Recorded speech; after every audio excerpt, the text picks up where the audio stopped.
Friday Night Football greetings from Everett Field. It is time for Benton Fighting Panther football. This evening we've got a 6A West showdown as the number 2 ranked Benton Panthers host the 3rd ranked Parkview Patriots. I'm Jim Gardner, joined tonight out of retirement by Terry Benham.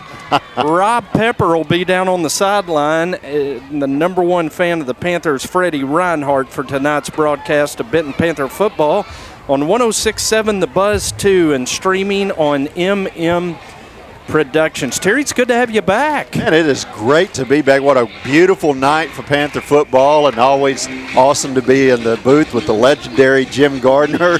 And I'm just excited to be here and excited about this great game. Number 2, Benton. Number 3, Little Rock Parkview. The legend is 2 doors down, Jim Landers, eating some Riverside catfish.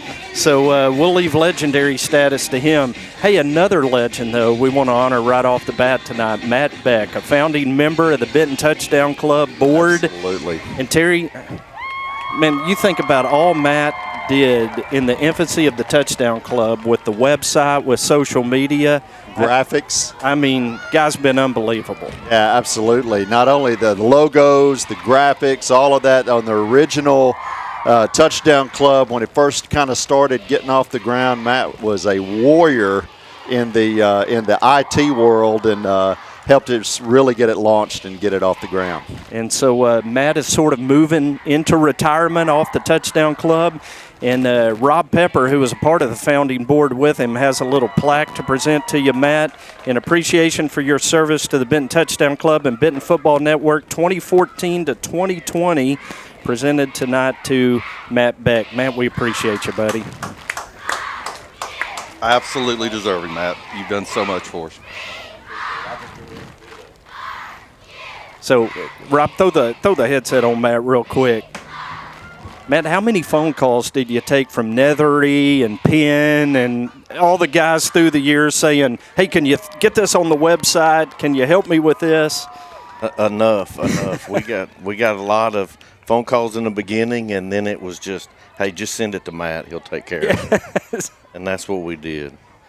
So in addition to being a part of the Touchdown Club, pretty proud dad there, your son Nate, and great Benton Panther quarterback. Oh, yeah. It was both good and stressful. Lee and I talk about that all the time, about having to kind of sit by ourselves sometimes because you just got to focus in. But it was an awesome experience, and I know he would say the same thing. You helped create a monster that continues to be fed in this community's thirst for Panther football. So, Matt, for all you've done, we really appreciate you, buddy. I appreciate you guys, and I appreciate you guys taking on and taking off with it and continuing on with it. It's a great thing. Matt Beck, founding member of the Benton Touchdown Club, honored tonight in appreciation for his 7 years of service to the Touchdown Club. Matt, we appreciate you. Yeah, and I guess you and Rob are going to go down field level. And as they move out, Terry, we're going to welcome in tonight to help us on the broadcast, Garrett Brown. The legendary. That's legendary status right there. So Garrett's going to help us out with some spotting tonight and watch how things go. And probably not in the not too distant future, Garrett Brown's going to have a headset on. You'd never know, man. I'll tell you this: we're going to need him tonight with those anthracite jerseys. These old eyes are hard to make those numbers out now.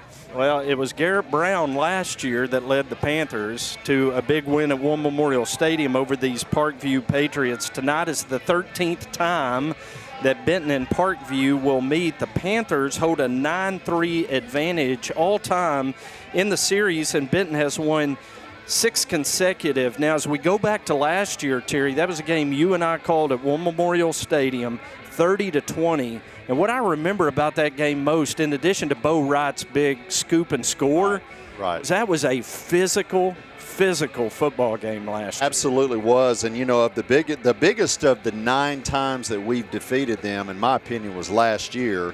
And, you know, when Benton comes to War Memorial, there's always a little bit of an edge because we had, at that time, such a long losing streak and walked in and got a win against a very good Parkview team. And this time the roles are reversed, and Parkview's coming into our house, and they're a very good football team, ranked number 3 in the state.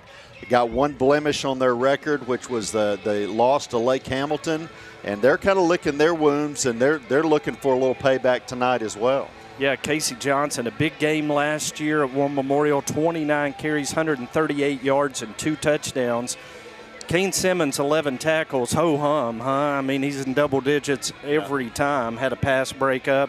And the Panthers, very efficient on 3rd and 4th down last year, 9 of 18.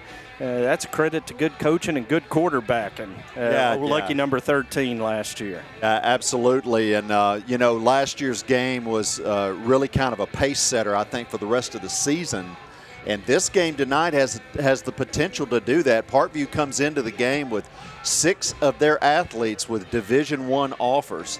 And you're going to see a couple of them big-time ball players. Number 1 in the backfield and number 1 on the sidelines is a Joyner, and he's an Arkansas signee. And then you've got Jalen White, who's going to be, I guess, Ole Miss. Correct, Ole Miss commit. There was a little bit of talk about him being injured and questionable about this game, but we were watching him warming up, and, Jim, he looked good. Yeah, so we'll see. We fully expect Jalen White to be a quarterback, James Joyner in the backfield, 2 future SEC athletes. Let's go back to last week. Benton defeated Siloam Springs way up in northwest Arkansas, 66-29.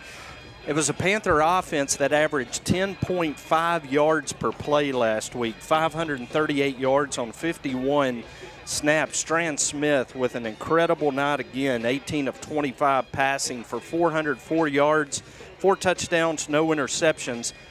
Cameron Harris, a big night, 7 catches, 213 yards, 3 touchdowns, all of those in the first half. The backfield combo of Casey and Brandon, Johnson and Johnson, 18 carries, 108 yards, and 3 touchdowns. Kane Simmons, 10 tackles, Terry, and all that came in 21 minutes as he was ejected on a targeting call with 3 minutes to go in the first half. That would have put him out for the first quarter tonight, but that was overturned this week by the AAA. Kane's in there all 4 quarters tonight. Yeah, that's right, and that's possibly one of the worst calls I've ever seen in high school sports, and just a punitive call or penalty to begin with. But the PDC, man, what a show they put on. 12 quarterback hurries. That was the last graphic, and that was really the whole game. Siloam's quarterback is really good if he has time to throw. But the PDC had him running all over the field all night long. Otherwise, that score might have been a little bit different, Jim. I think we would have won, but I think they would have had the ability to put more points on the board if they could have protected their quarterback, which they couldn't.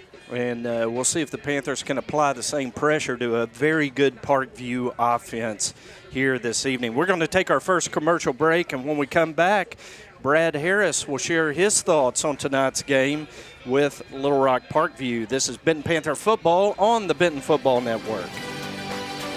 Hi, I'm Susie Everett, inviting you to come see us at Everett Buick GMC and discover the Everett difference. But what is that difference? It's outstanding customer service, the largest Buick GMC inventory in Arkansas, a state-of-the-art facility, and an outstanding team of professionals who put your needs first. From sales to service to financing, the difference shows in everything we do every day. Come see us at Everett Buick GMC, I-30 at the Alcoa exit. Family and community go hand in hand. That's why ACDI proudly calls downtown Benton our home and why we are excited to be a part of this community.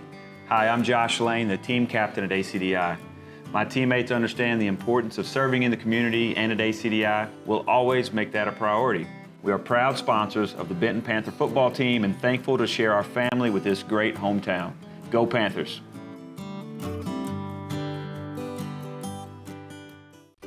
Allied Glass is a full-service glass shop located in historic downtown Benton. Allied Glass is a third-generation business and family-owned and operated since 1967. Mirrors, shower doors, commercial storefronts, tabletops, screens, plexiglass, and much more. For all your glass needs, call Allied Glass at 501-778-6244, located at 115 East Sevier in downtown Benton. Any lasting structure begins with a good blueprint, and every good blueprint must be designed specifically for the people it serves. The Benton Event Center, Riverside Park, and the new Boys and Girls Club, all designed by the professional architects at Black, Corley, Owens, and Hughes. They understand the Benton community and are a major part of our economic success. Proud sponsors of Benton Panther football and valued partners for our community. Week number 3 in conference play, and the toughest team that we faced since Bryan in Little Rock Parkview. This is a very, very talented team. Your first impressions after watching them on film? Big, fast, athletic. You know, you can't overlook that. I mean, we can talk about how good we are, or how, you know, we can beat them, but you have to give them their props. They're good. They've got good size. They've got good speed. They make plays. You know, so it's not going to be a 66-29 game. You know, it's going to be a 4-quarter game that we're going to have to play well in.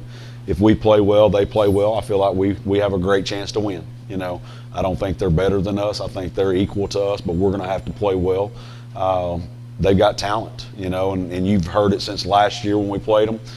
They've got all these Division I kids that are getting signed to go everywhere, you know, but I tell our kids, and I told them this Monday, you know, you can have all the athletes you want. If you're not great football players, you don't win football games. And our kids are great football players, and that's what we really preach to them and really push on them. They're going to have some kids that sign college scholarships where we might not have as many, but we typically win more football games than they do. And that's not bragging, that's facts. And, you know, we feel like this year that we've got a really good chance to win again this year. You know, last year nobody gave us a chance against them, and we go over there and beat them 30-20 and felt like we should have beat them worse than we did, you know. So this year, not being arrogant or cocky or conceited, we just feel like we got a great chance. We got a great team offensively, and defensively we're playing well. But we are going to have to play well, and we know that, and the kids know that because we've told them that. If we play sloppy, we get beat. If we execute, we got a great chance to win. But they're a very talented team, and it starts with, you know, they got a great quarterback that's Ole Miss commit for a safety. They've got a Division I running back that's committed to Arkansas. They've got a defensive tackle, offensive tackle that's committed to Memphis. You know, so they've got talent, and you know, we're going to have to play well. We know that. Parkview defensively brings 2 big defensive tackles, some quick defensive ends, a good linebacking core. I think back to the 30-20 game last year, that was a tough, physical high school football game. Right. And when you look at Parkview defensively, what challenges are they going to present? Well, you just mentioned it right there. The biggest concern we have is their defensive line. They have 2 big D tackles. They actually have 3 that they rotate in. Their defensive ends are 6'2", 6'3", 210. You know, they're athletic. They can run. And their linebackers are not quite as big and physical as they were last year, but they have good speed, and they're decent sized guys. Last year, I think they had 3 linebackers that were 210, 220. You know, this year they're not quite as big, but you know, they're very athletic. And their quarterback, Jalen White, is also a safety right now. He's a little beat up, and he hasn't been playing much safety, which is a good thing for us if he's still, you know, being held back. But he's probably one of the best safeties in this area. I'm talking about in the U.S. I mean, he's going to Ole Miss as a safety, you know, so I mean, that tells you a lot right there. But they've got a lot of talent on defense, a lot of team speed. They're physical. You know, the guys that played against them last year, they know that. And we know that we're going to have to match their intensity and their speed and everything. And last year we were able to do that. Offensively, it looks like Parkview tries to spread you out with formations, but they still want to run the ball. Definitely. You know, you look at their 5 games and they give you different sets each week. They find something that they think they can attack you with, and it always centers around run game. You know, they feel like they can get in a certain formation and they like their number matchup and they try to take advantage of it. You know, a couple weeks ago they beat Greenwood 48-28. We hadn't seen them get in a too tight set all year long. Well, they got into it against Greenwood, and Greenwood couldn't adjust and stop it.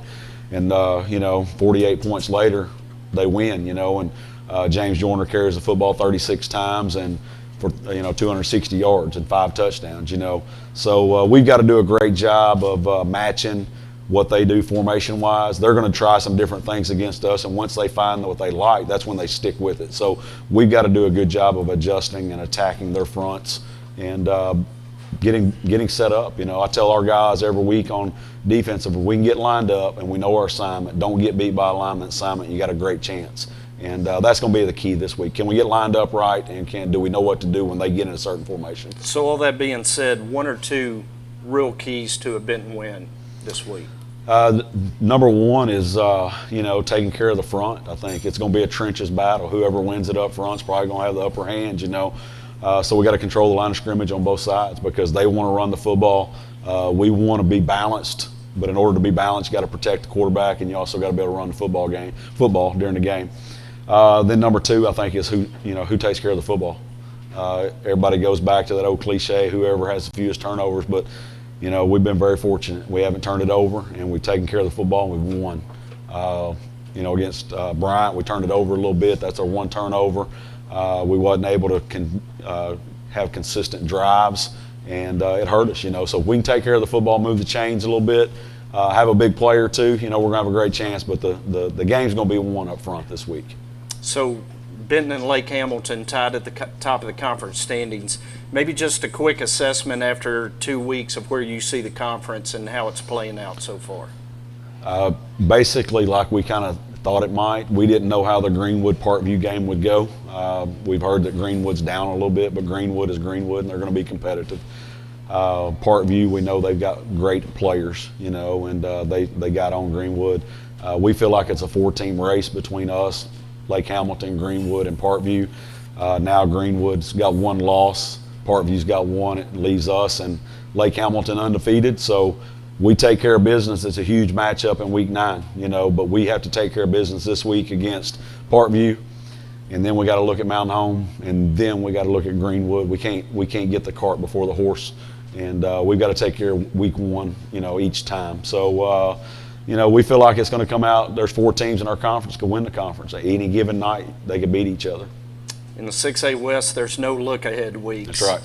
Yes, we've got Bear on the line with a question for Trey. Bear, what's your question? Hey, Randy, this is Bear, first-time listener, long-time caller. I wanted to ask Trey about Sanders Ground Essentials. I know they are real 5-star guys wanted by everybody. I heard they have an excellent weed control and fertilization program, and they do customized plans based on annual soil results for all their customers. I just want to know what you guys have heard. I'm going to hang up and listen now. Bear, you should call them at 315-9395 or on the web at sandersground.com. Let's get growing. Congo Fireplace and Patio has been Benton's go-to place for all your hearth needs since 1920. Stop by now and see over 20 live burning displays. With the South's largest selection of gas logs, gas inserts, and wood-burning stoves, Congo has what you need to heat your home this winter. Get any accessory you need for your fireplace and stove in one place. Plus, see the largest selection of pellet stoves. With over 90 years of combined sales and service, there's no other place to shop. Hamilton Family Dentistry, dental care that grows with you. We're family owned and are ready to provide dental care for your family. From your newborn baby to your great-grandparents, we see them all. Give us a call at 653-2422 or come visit us at 2422 Spring Hill Road. Merchants and Farmers Bank is built around hard work and dedication, offering the big bank products but small bank friendly. Building relationships, one customer at a time. We invite you to be next.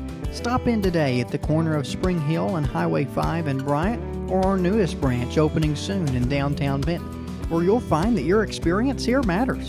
Visit us online at mfbanknet.com or find us on Facebook. Member FDIC, Equal Housing Lender. Welcome back to Everett Field in the Jim Landers broadcast booth. Terry, we heard Coach Brad Harris's perspective on tonight's game. Let's hear yours now. The Benton offense against Parkview defense. This is a Patriot defense that has as impressive a group of numbers as we've seen in a while. Yeah. Just 127 rushing, 92 passing allowed so far this year in 5 games. Freddie was talking about the offensive line earlier, and I think he may be onto something because I think it really starts with our offensive line. And they've got their work cut out for them tonight if we're going to establish the run. Parkview's got 2 run stoppers in the middle, Jim. Kendall McKenzie and Alex Martin, who both together average about 285 pounds in the middle. McKenzie plays both ways. He's committed to play with the University of Memphis, and if the Panther offensive line can slow down that pass rush, Benton quarterback Strand Smith and his entire core of receivers can give Parkview's defense a lot to think about. Smith's thrown the touchdown passes to 5 different receivers this year. And so, and of course, Johnson & Johnson in the backfield, those guys can mix it up pretty well. Our offense is explosive, but it's all going to start up front. They're going to have to give them some time. As you look at the Parkview offense, Benton defense matchup tonight, Terry, it's a Patriot offense that's very ground heavy. They've only thrown for 501 yards in 5 games. So the Panther defense tonight really going to have to key the run with James Joyner, the University of Arkansas commit, leading the way at running back. I mean, he's a stud. And listen, the Patriots offense is fun to watch because they just come right at you. And they're averaging 227 yards rushing per game and have the state's, of course, top running back in Joyner. Jalen White is committed to Ole Miss. He's got 2 wideouts committed to Memphis. And, look, they're explosive and extremely athletic. Tonight's matchup really depends on the effectiveness, in my opinion, of Benton's defensive ends, Hunter Goodwin and Peyton McNeely.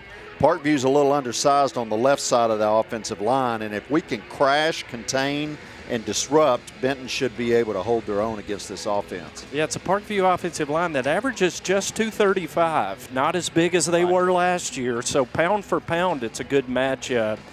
And we'll see how the Benton front can handle that tonight. Let's go to this week in Benton Panther sports. Cross country, let's kick it off with them. The boys finished 7th and the girls 4th at the Wampus Cat Invitational last Saturday at Beaver Fork Lake in Conway. Girls top 10 finish for Abigail McElhaney. She finished 5th. Boys top 10, Samuel Morales finished 6th. Now, cross country runs tomorrow morning at the Danny Westbrook Invitational at Bishop Park, so you don't have to go too far, Terry, if you want to go watch the cross country team in the morning. Yeah, Samuel Morales is an animal. I mean, he is absolutely an animal. If you like to go watch cross country running, you need to go watch him and the rest of his teammates, because we've got a really good team this year. And, Morales set the school record earlier this year, hopefully get a chance to run college somewhere. But, man, there's about 5 or 6 of those guys and girls that can really, really run. Tennis, congratulations to both the girls and boys doubles teams who won 5A Central Conference championships this week. The girls, Emma Young and Lily Jessen. The boys, Noah Koch and Luke Pelton. Congratulations to them.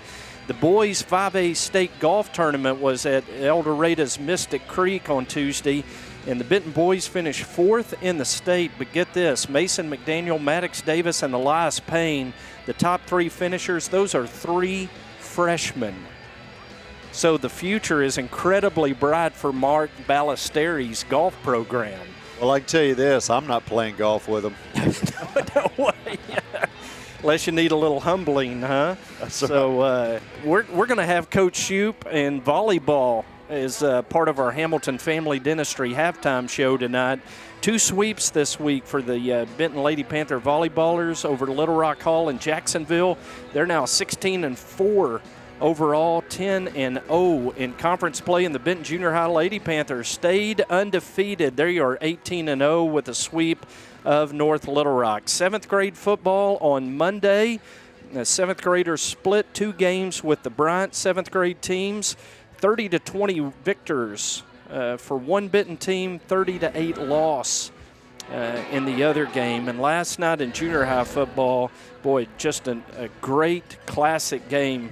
27-20, Benton defeated Conway Blue. A come-from-behind win late in the 4th quarter to remain unbeaten at 6-0. The 8th graders won 30-0. They're now 5-1, and both junior high teams will play on Thursday at Roy Davis Field at Little Rock Catholic. Last week in the 6A West, in addition to Benton's win at Siloam Springs, Lake Hamilton knocked off Parkview 24-14. Russellville put it on Van Buren 38-6. And Greenwood broke a 2-game losing streak with a 31-7 win over Mountain Home. Tonight in the 6A West, in addition to this game here at Everett Field, Mountain Home is at Van Buren tonight. Russellville is at Lake Hamilton. We'll keep an eye on that one. Siloam Springs is at Greenwood. Last week in Saline County, Bryant defeated Little Rock Catholic 49-13. Ashdown knocked off Bauxite 21-7. Malvern and Harmony Grove played a good one down there in Hot Spring County with the Leopards winning 22-13 over Harmony Grove, and Glen Rose won on the road at Genoa Central 40-7. Tonight in Saline County, Bryant is at Venerable Quigley Stadium to play the Little Rock Central Tigers. It's a Saline County showdown at the Pit as Harmony Grove is at Bauxite tonight and Glen Rose is at Bismarck. We'll take a 1-minute break and come back and continue the Everett Buick GMC Panther pregame show as we get ready for kickoff tonight between the Benton Panthers and Parkview Patriots on the Benton Football Network. Jones Heating and Air, located at 520 Edison Avenue in Benton, specializes in residential, commercial, and new construction HVAC systems and offers 24-hour service. Jones is a proud supporter of Benton Panther Athletics, the Saline County Boys and Girls Club, and youth sports at Benton's Riverside Park. Find out more at jonesheatingandair.com or call 501-778-3324. You ready for this? Home field advantage is such a huge deal in football, and I think it's a huge deal in the mortgage world too. That's why we're a local company. We have in-house processing and underwriting, and that enables me to make sure that my customers have a great experience from kickoff to the closing table. That's just what we want to do, is give them a great experience. With Cornerstone Home Lending, you'll always have the home field advantage. Text DIO to 36260 to get started today.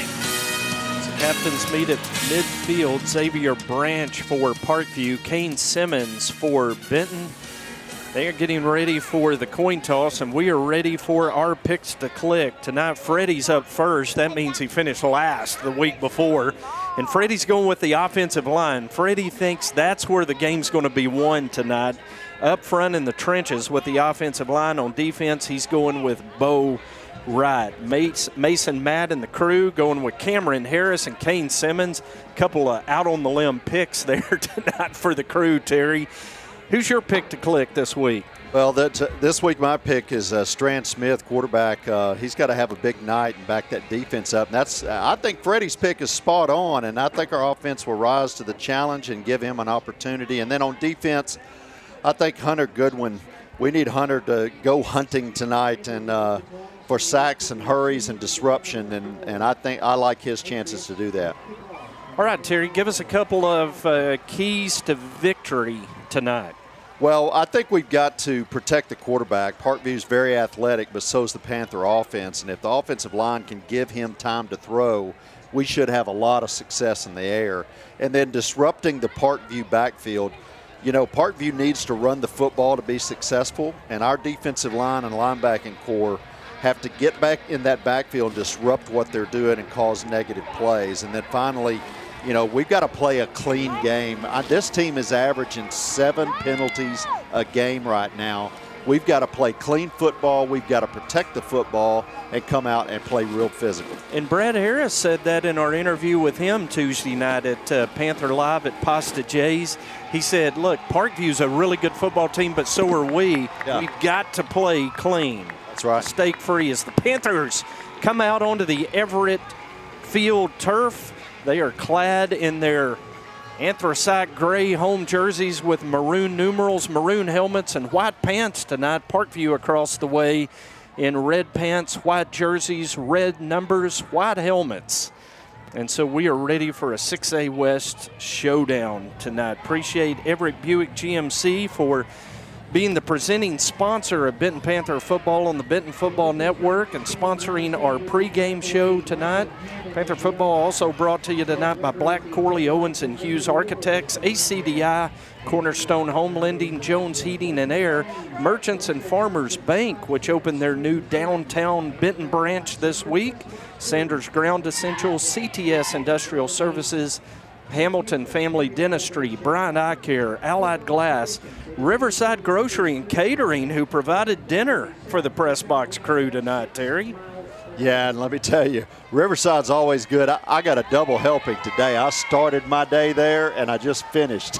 Breakfast and dinner courtesy of Rick Bellinger and the great folks at Riverside. We appreciate them so very much. Benton won the toss and will receive. Benton will defend the north end zone, and we'll be moving left to right here in the first quarter. Willie Eccles, we're going to call his name a lot tonight on special teams, will be kicking off for Little Rock Parkview. Chris Bernard and Kane Simmons back deep to receive for the Panthers. It is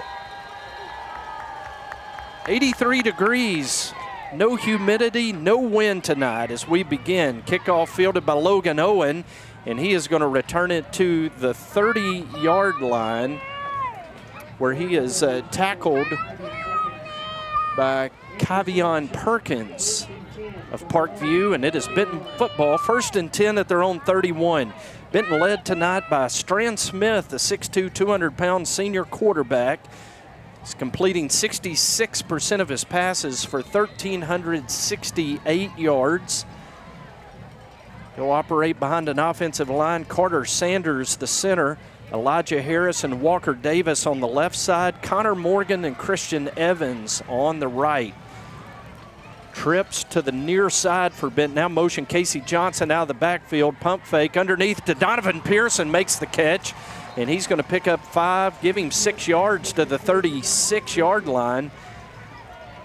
On first down, Terry, good little tunnel screen. Yeah, they had a really good little tunnel screen. They gave the look out to the flat, and that way, and slipped Donovan up in the middle there, and just a short hair from breaking that one, Jim.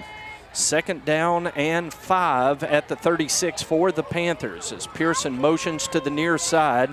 Going to give it off to Casey Johnson. And boy, Casey runs hard. Trent Bennett got a hold of him at the 38, and Casey pulled him to the 41. It's right at the stick, and they're going to say 1st down Panthers. Give Casey 5 on the carry. Oh, yeah, Casey being Casey, man. He put his head down and really drove his legs through that run. That second effort is what got that 1st down. Brad Harris, the head coach in his 6th season of the Benton Panthers. A win tonight will tie him with Max Graham on the all-time wins list as a Panther head coach. On 1st and 10, Strand airing it out, has a receiver. That's going to go for a touchdown, Cameron Harris. Wow, 59 yards, Strand Smith to Cam Harris, and the Panthers are on the board in 3 plays. Boy, a nice little look off by the quarterback, Strand Smith, that time, and Cam got behind the defense, and once he got the football, there was no catching him. What a play. And the explosive, fast-starting Benton offense has struck again. 3 plays, 69-yard drive. And Benton is already in the end zone. Cam Harris with his 8th touchdown reception of the year, Terry. And what a year he is having. Lucas Wilbur on for the extra point. Logan Owen the hold.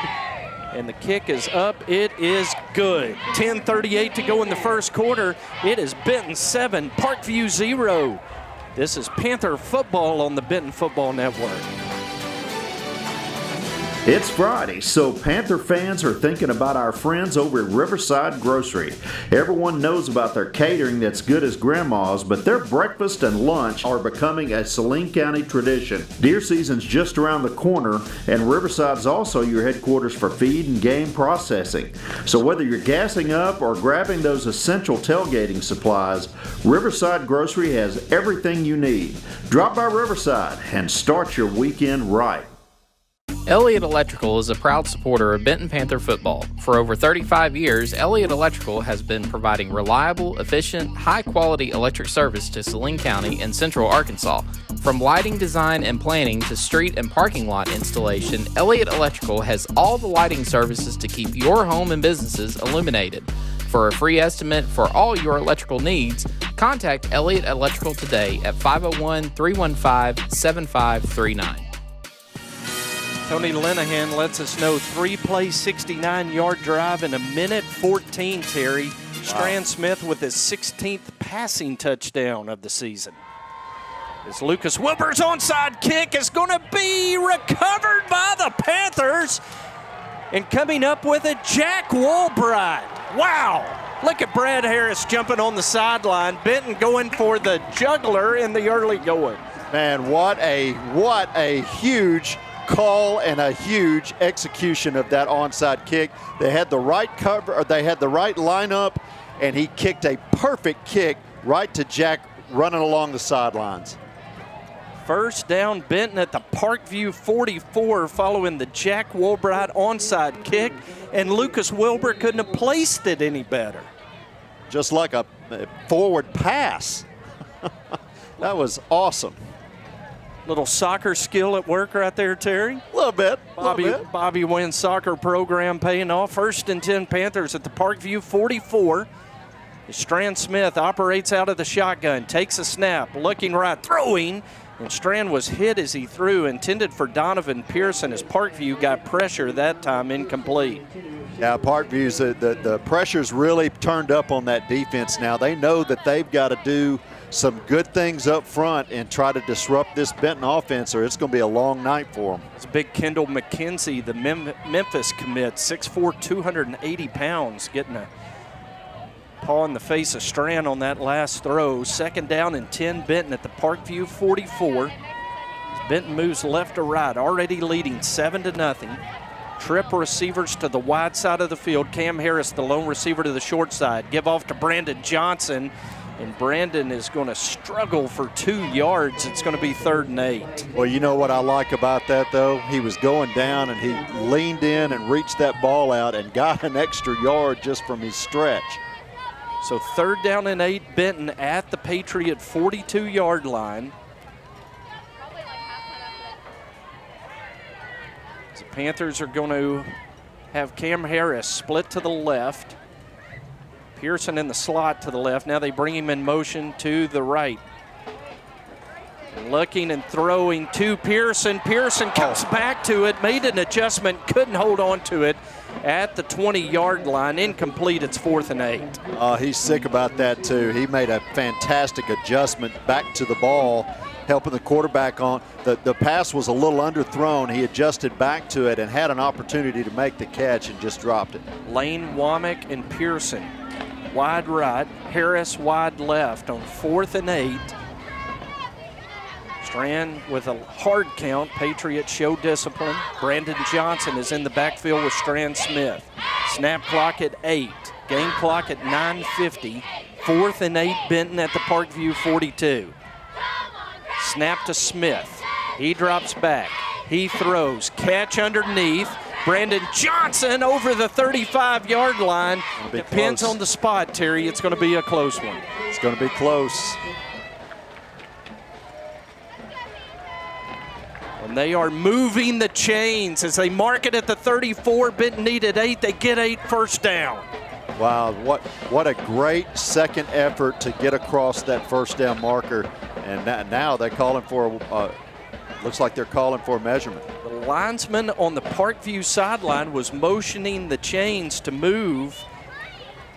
And now it does appear as if they are going to measure this. The Panthers, 73% conversion on 4th down coming into this one, Terry. It's like Bolden got in that ear a little bit on that sideline. It wasn't automatic to him. It's going to be close.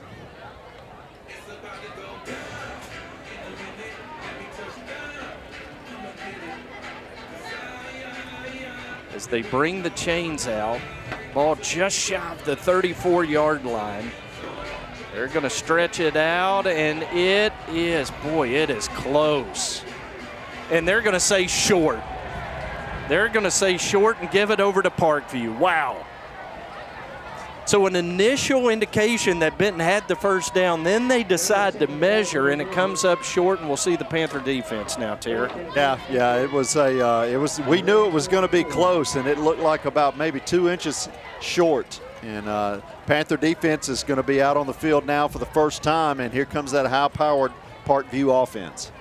Big play by the Parkview defense, getting that stop. And Jalen White is at quarterback for Little Rock Parkview. They are going to operate out of a pistol set. Peyton McNeely, Connor Jewell, and Hunter Goodwin, the 3-down linemen for Benton. They motion Austin. They hand it off to Willie Eccles. Eccles with running room over midfield, up the Benton sideline. Willie Eccles is going to be touchdown saving tackle by Kane Simmons inside the 10, down near the 2-yard line. As Willie Eccles, the receiver, starts at running back, Terry, and breaks a long one all the way down to the Benton 5. Yeah, let me tell you, we've seen this kid before, and we saw him last year, and he is just absolute pure speed. And he got down the sidelines that time, and Kane Simmons, who's one of the fastest players on our team, caught him from behind, but barely. And that just shows you the type of speed that Eccles has. Willie Eccles was leading Parkview in receptions coming in, 10 catches. And they start him tonight not at receiver but at running back, and he rips off 61 on Parkview's first play from scrimmage tonight. 4.5 speed. He has an offer from Memphis. He's just a junior as a Panther is injured back at the 37-yard line. TJ White and the training staff checking on our injured Panther, and now Brad Harris is going to go out and check on him as well. Let's step aside and take a short break. This is Benton Panther football on the Benton Football Network. At Farmers Bank and Trust, we know banking isn't always top of mind. You've got other things to focus on, like getting the kids to soccer practice or mowing the lawn or grocery shopping. But our products and services are designed to fit your schedule and needs. From online and mobile banking to convenient hours and locations, Farmers Bank and Trust is easy banking for busy living. To learn more, stop by your local branch today or visit myfarmers.bank. Member FDIC Equal Housing Lender. Our world has changed a lot in a short time. Your health and safety remain our #1 priority. We have the supplies needed and processes in place to keep you safe. We've implemented visitor restrictions, and we are reducing physical contact as much as possible. Patients and employees are required to wear masks for your protection and theirs, and your care team is screened daily. So don't wait to get the care you need. We're here for you today and always. Connor Jewell shaken up on that last play, the senior nose man, Terry, 14 tackles coming in. And I tell you what I love about Connor is, boy, we hope he's okay, favoring his right knee. Connor, the first one to show up at Pasta J's every Tuesday. You talking about a kid that is all in for Benton football. That's Connor Jewell. Oh, absolutely. And he is, let's hope he's okay and can get back out there, because he is a key part of this defensive front. Panthers going to have to shuffle up front now. And Walker Davis has come in at nose man in place of the injured Connor Jewell on 1st down and goal. Handoff to James Joyner, and he's dropped in the backfield by Zane Manchak, number 49. A loss of 3 on James Joyner's first carry. Listen, that is a huge tackle for loss, Jim. What a great play, and against their best running back, trying to slip out to the left-hand side and get down the sidelines. Big play by the Panther defense. 2nd down and goal at the 8 for Parkview.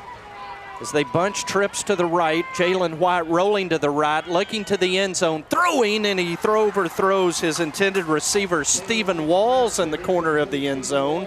It's incomplete. Now it'll be 3rd and goal. Oh, that's that disruption I was talking about. They got pressure that time on White, and he overthrew the ball. He was throwing for the corner, and he just got too much air under it, and it sailed long.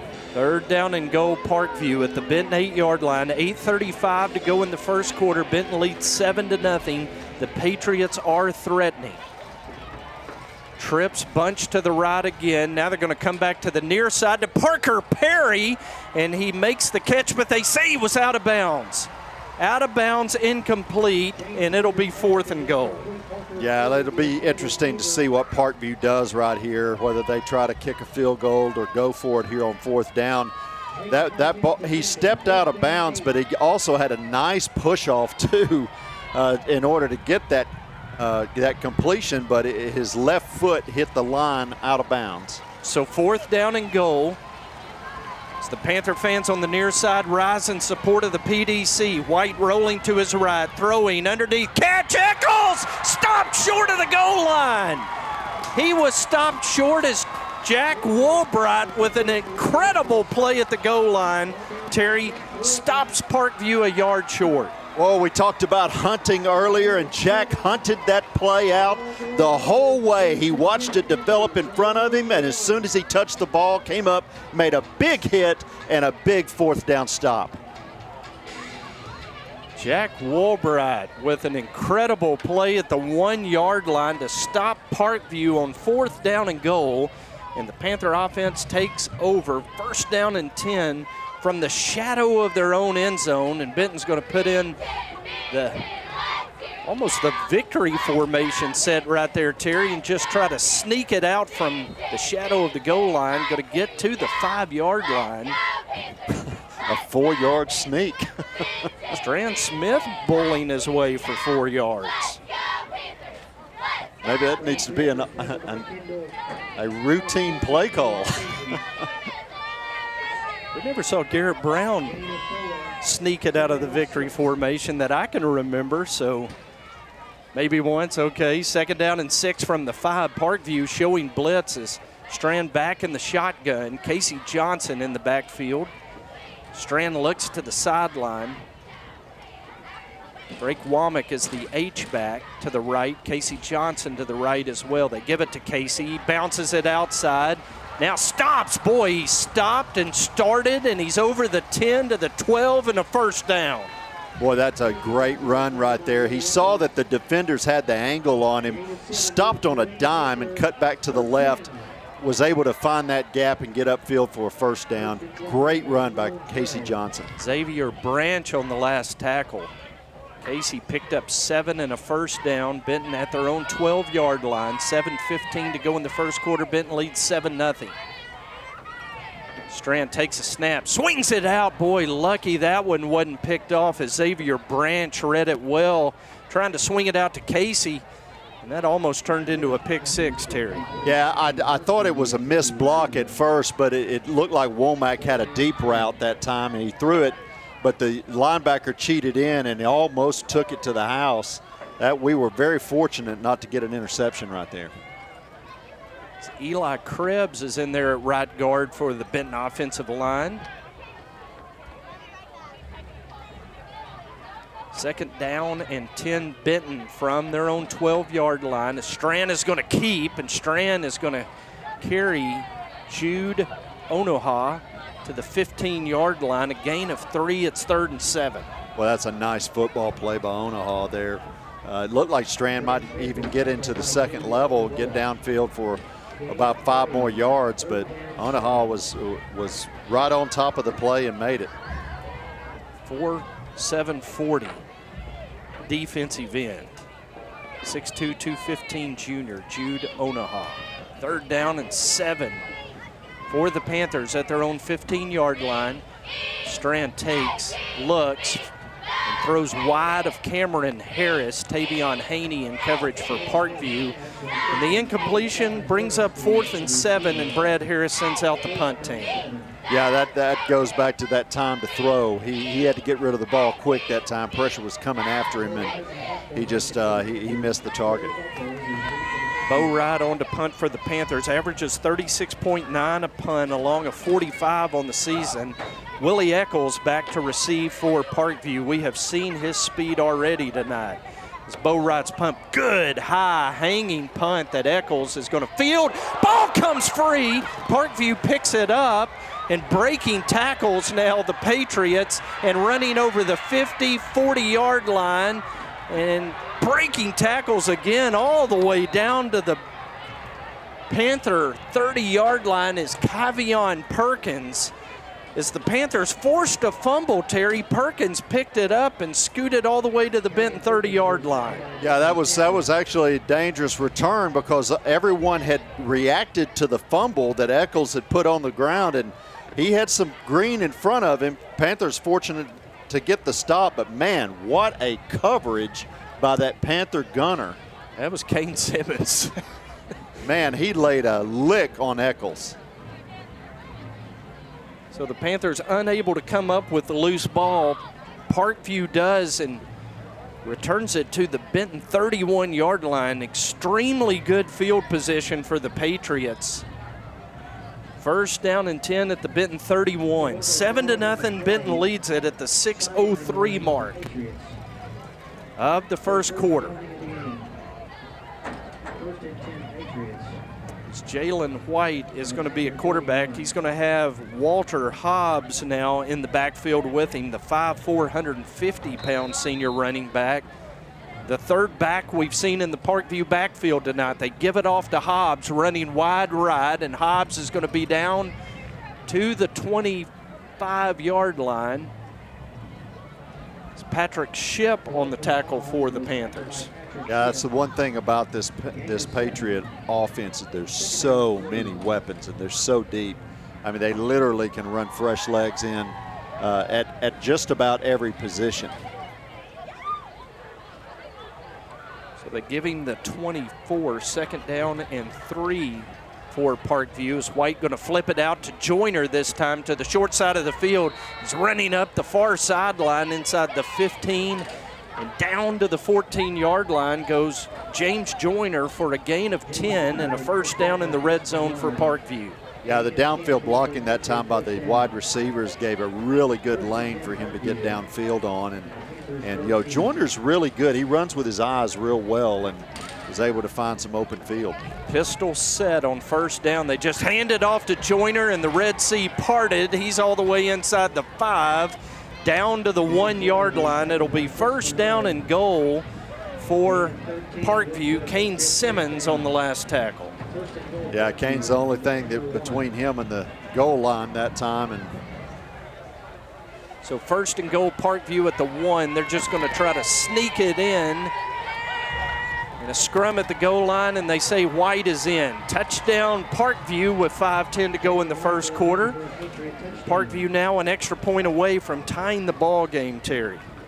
Yeah, that was a straight-on power quarterback sneak, and they were able to get across the goal line. When you get that close and you've got guys like McKenzie up front, all you got to do is lean in their direction, and you're going to go forward. Tavion Haney on to attempt the extra point. Parker Perry to hold. Willie Eccles is the deep snapper. And Haney's extra point did not get 2 feet off the ground. I think it hit somebody in the backside. It is no good, and with 5:10 to go in the first quarter, it's Benton 7, Parkview 6. This is Benton Panther football on the Benton Football Network.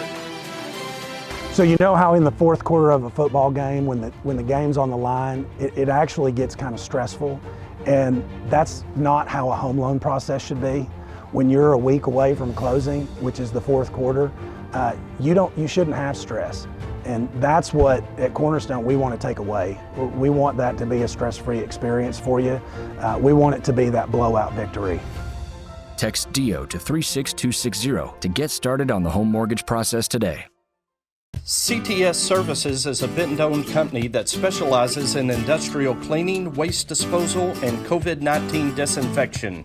CTS is a strong, secure company looking to add team members interested in a good career. CDL and non-CDL positions are available with competitive wages, IRA with a 3% company match, and health and life insurance benefits. For job, information, or cleaning services, give CTS a call at 501-778-4535. Four-play, 31-yard touchdown drive for Parkview in 53 seconds as the kickoff comes down to Logan Owen, and he is running east and west along the 30-yard line and is dropped, and that's where the Benton offense will scrimmage again, Terry. Parkview given very good field position. You think about a game of inches. Kane Simmons forces the fumble. Parkview picks it up, returns it to the 31, and they have a short field and convert. Yeah, we really were in position to get that fumble, but, I mean, sometimes the ball just bounces the wrong direction. It bounced right into the Patriot hands, and he was able to get a good return on it, gave them even better field position than they had. So 1st and 10 Panthers at their own 29-yard line.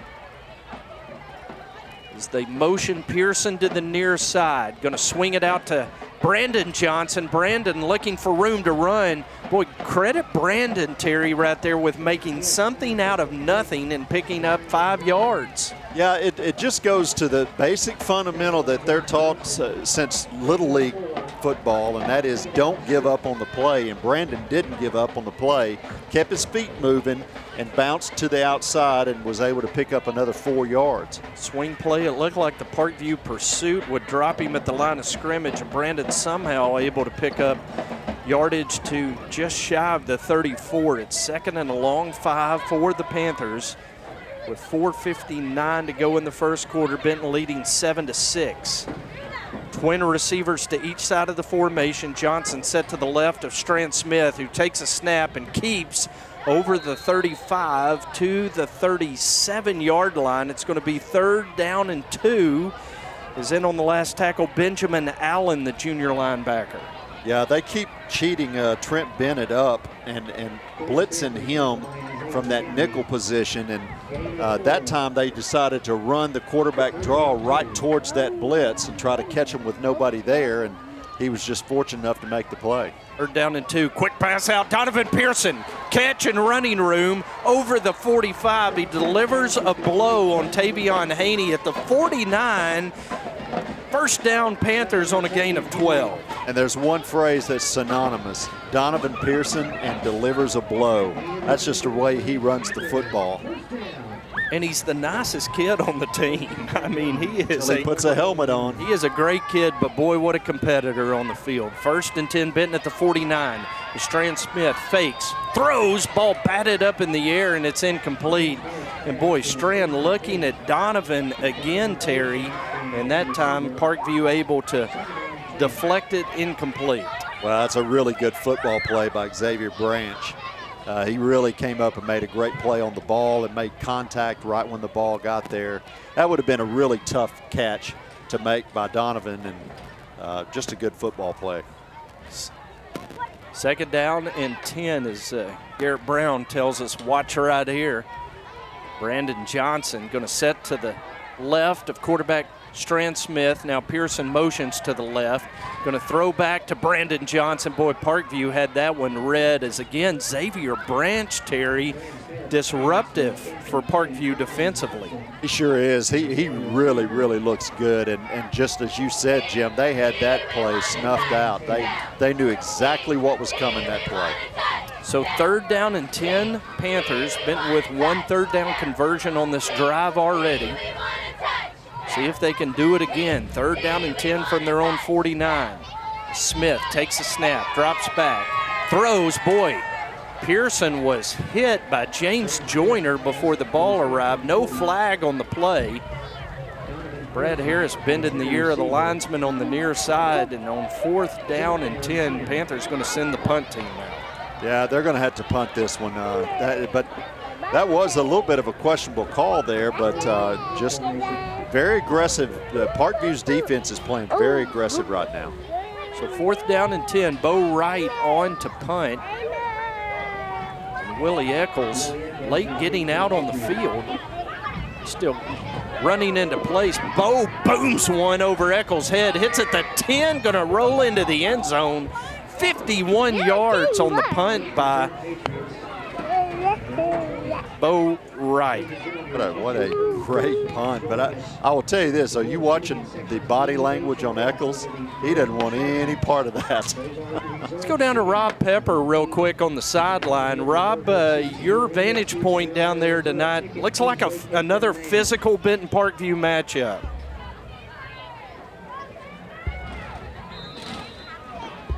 And we don't have Rob. We'll come back to him here in just a second. 1st down and 10, Parkview at their own 20-yard line following the booming 51-yard punt by Bo Wright. It's Jalen White going to air it out on 1st down for Parker Perry. Jadin Collinet batted it away at the 45, incomplete. Rob, let's go back down to you and try it again. Okay, don't have him again. So we'll get our engineering department on that one, Terry. Well, I'll tell you this, Jadin Collinet played that pass about as well as a defensive back can play it. That was excellent. He ran stride for stride. Second down give off to Walter Hobbs, and Hobbs is going to carry to the 26-yard line. 3 Panthers in there on the tackle, led by Patrick Ship, Zane Manchek as well. Daddy, chill. In there, so it'll be 3rd down and 4 for Parkview at their own 26-yard line following the 6-yard gain. Yeah, this is a big play right here. Big 3rd down for the Panther defense. Joyner in the backfield behind Jalen White, the quarterback, pistol set. They move the power of the formation to the right, give it off running right, and he is going to be stopped well shy of the first down as the PDC, Terry, suffocating on a 1-yard gain. Hey, they showed up on that 3rd down, and that was a good read too. You saw the shift right before the snap. They kind of knew what play was coming. They were running right behind McKenzie, and the Panther defense just slid back into the gap and were able to shut down the lane. So on 4th down and 3, Parkview is going to send out the punt team, and Xavier Branch is on to punt for the Patriots. Andre Lane and Kane Simmons back deep to receive for Benton as Branch, an end-over-end punt that Kane fields on a knee at the 39-yard line, and now we'll see the Benton offense. Again, Terry, it's an offense that was explosive out of the gate, but has struggled to find a rhythm since that big touchdown pass to Cam Harris on the 3rd play. Well, I think the Patriot defense was trying to figure things out on the first drive, and now they've kind of settled in and they're using a lot of their athleticism. And look, that's a really good football team the Panthers are playing right now, and it's reflected in the score. 7-6, Benton leads with 2:20 to go in the first quarter tonight, brought to you by Cornerstone Home Lending. As Panthers go with a draw, Casey Johnson is going to be swallowed up at the line of scrimmage.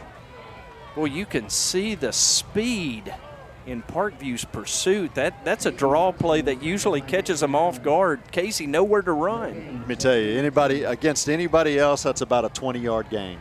That was a perfect play call, fantastic, and Parkview just made the play. 2nd down and 10 for the Panthers at their own 39-yard line.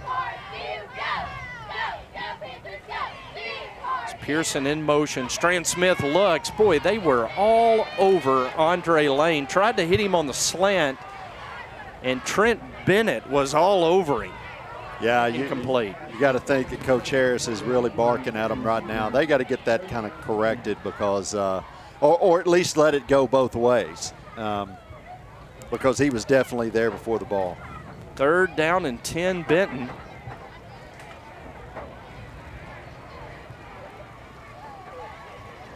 At their own 39-yard line.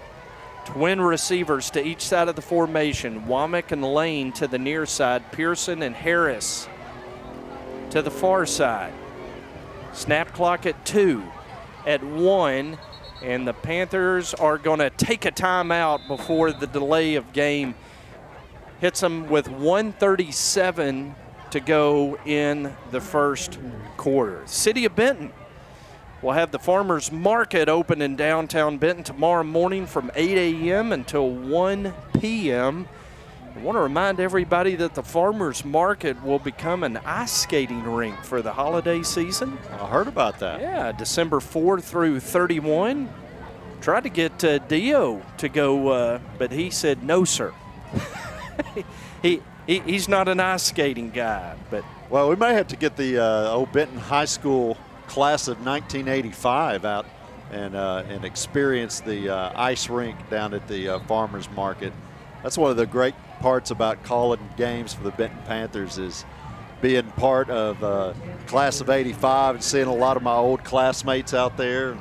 I want to remind you also the City of Benton Truck or Treat event will be Saturday evening, October 30 from 6 to 8 behind Holland Chapel. On 3rd down, Strand Smith's pass through the hands of Cam Harris at the 45, incomplete. And the Panthers going to have to punt it away again. Bo Wright on for his third punt of the first quarter, Terry, with 1:32 to go in the quarter. Yeah, well, I mean, we're at times we're not executing on some things that are open, and they'll get that tightened up. But Parkview's taking full advantage of it right now and is shutting down our offense. Bo Wright's punt is high and short this time as it hits at the 35 and takes a Benton roll to the 30 to the 29, where it will be downed by Kane Simmons, and that's where Parkview will put it in place. We kind of had to hurry there at the end. City of Benton Trunk or Treat event Saturday evening, October 30 from 6 to 8 p.m. behind Holland Chapel Baptist Church. Free candy and free hayride. So if ice skating is not your thing, Garrett Brown, maybe a hayride for Trunk or Treat is. So first down and 10 for Parkview following the Bo Wright punt. Patriots have it at their own 29-yard line. As Jalen White's going to throw it out to Parker Perry, who is met immediately by Jadin Collinet at the 30. Ridden out of bounds. They're going to keep the clock rolling, though, giving the just over the 30. That's a gain of 1, Terry. Hey, I'll tell you this, we're calling Jadin Collinet's name a lot. He's playing a really good football game right now against a tough wideout to cover. Yeah, Parker Perry, 6'4", 180-pound senior, has an offer from Arkansas State.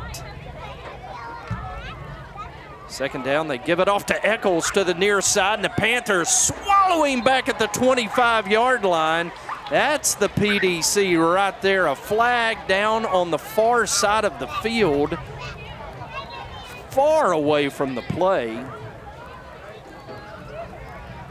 Probably going to get a sideline warning of some kind on the Parkview bench. That's what I'm kind of assuming, is that's going to be a sideline warning. As Eccles was dropped at the 26-yard line, and a dead ball and sportsmanlike conduct against Parkview is going to back them up 15 more. So a little jawing in the ear of the official across the way, Terry, and Parkview shoots themselves in the foot. Penalty moves it all the way back to the 13. Well, that wasn't a warning. No, it was not. I think he got his attention. That really puts the Parkview offense in a hole, because this is not their specialty. Their specialty is running right at you. Third down and 26, and they're just going to swing it out to Willie Eccles. Boy, great tackle on the outside. And that is Chris Bernard, the sophomore safety, coming up making a Kane Simmons kind of tackle. Yeah, he had a big game last week too, and of course he had the pick six, which everybody was talking about, but he also had a big night with I think 8 tackles. Yes. On the night, and was our Pasta J's defensive player of the game. So first quarter comes to an end. It's a good one tonight here at the Palace. Benton leads at 7-6 after one quarter. This is Benton Panther football on the Benton Football Network.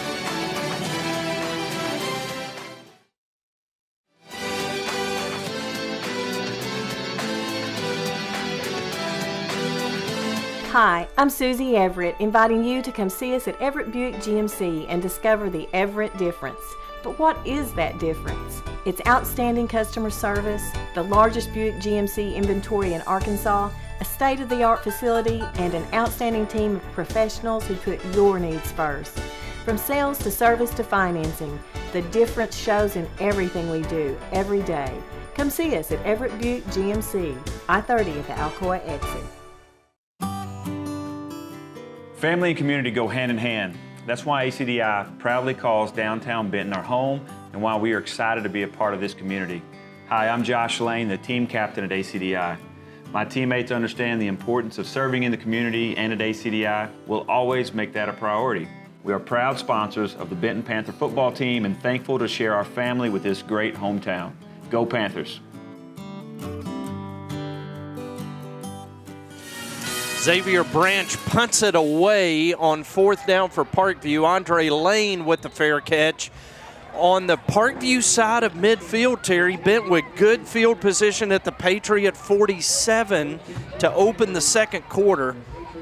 Up 7-6, and you got to take advantage of this field position. Well, you really do, especially when you got Lucas Wilbur, you know, as a weapon. Lucas is a really good field goal kicker, and so you got to like the Panthers' chances starting on the 47-yard line. If we can get downfield a little bit, we'll get within field goal range and at least be able to come out of this possession with some points. Second quarter brought to you tonight by CTS Industrial Services. CTS, proud sponsors of Benton Panther football. On 1st down and 10, going to give it straight ahead, and well, that is one tough yard for Brandon Johnson. Just not a lot of room to run tonight against this Parkview front four. There's not, but you know, he's running hard. Both he and Casey Johnson are running hard, and eventually that's going to start taking its toll on that linebacking core. James Joyner is in there at linebacker, Terry, playing in the middle of that Parkview linebacking core on 2nd down and 9. Strand Smith throws in the comeback catch. Nice diving catch by Donovan Pearson at the 27. Hey, listen, that's as good a football catch as you're going to see. You're going to see at the high school level. That was great job coming back for the ball and then laying out and protecting the ball from the ground with his back. A deep out cut, a flag across the way. And we'll see if the play stands as Pearson with an excellent diving catch, but the Panther offense is going back, and we are going to get an illegal shift against the Panther offense that's going to wipe out a 19-yard play.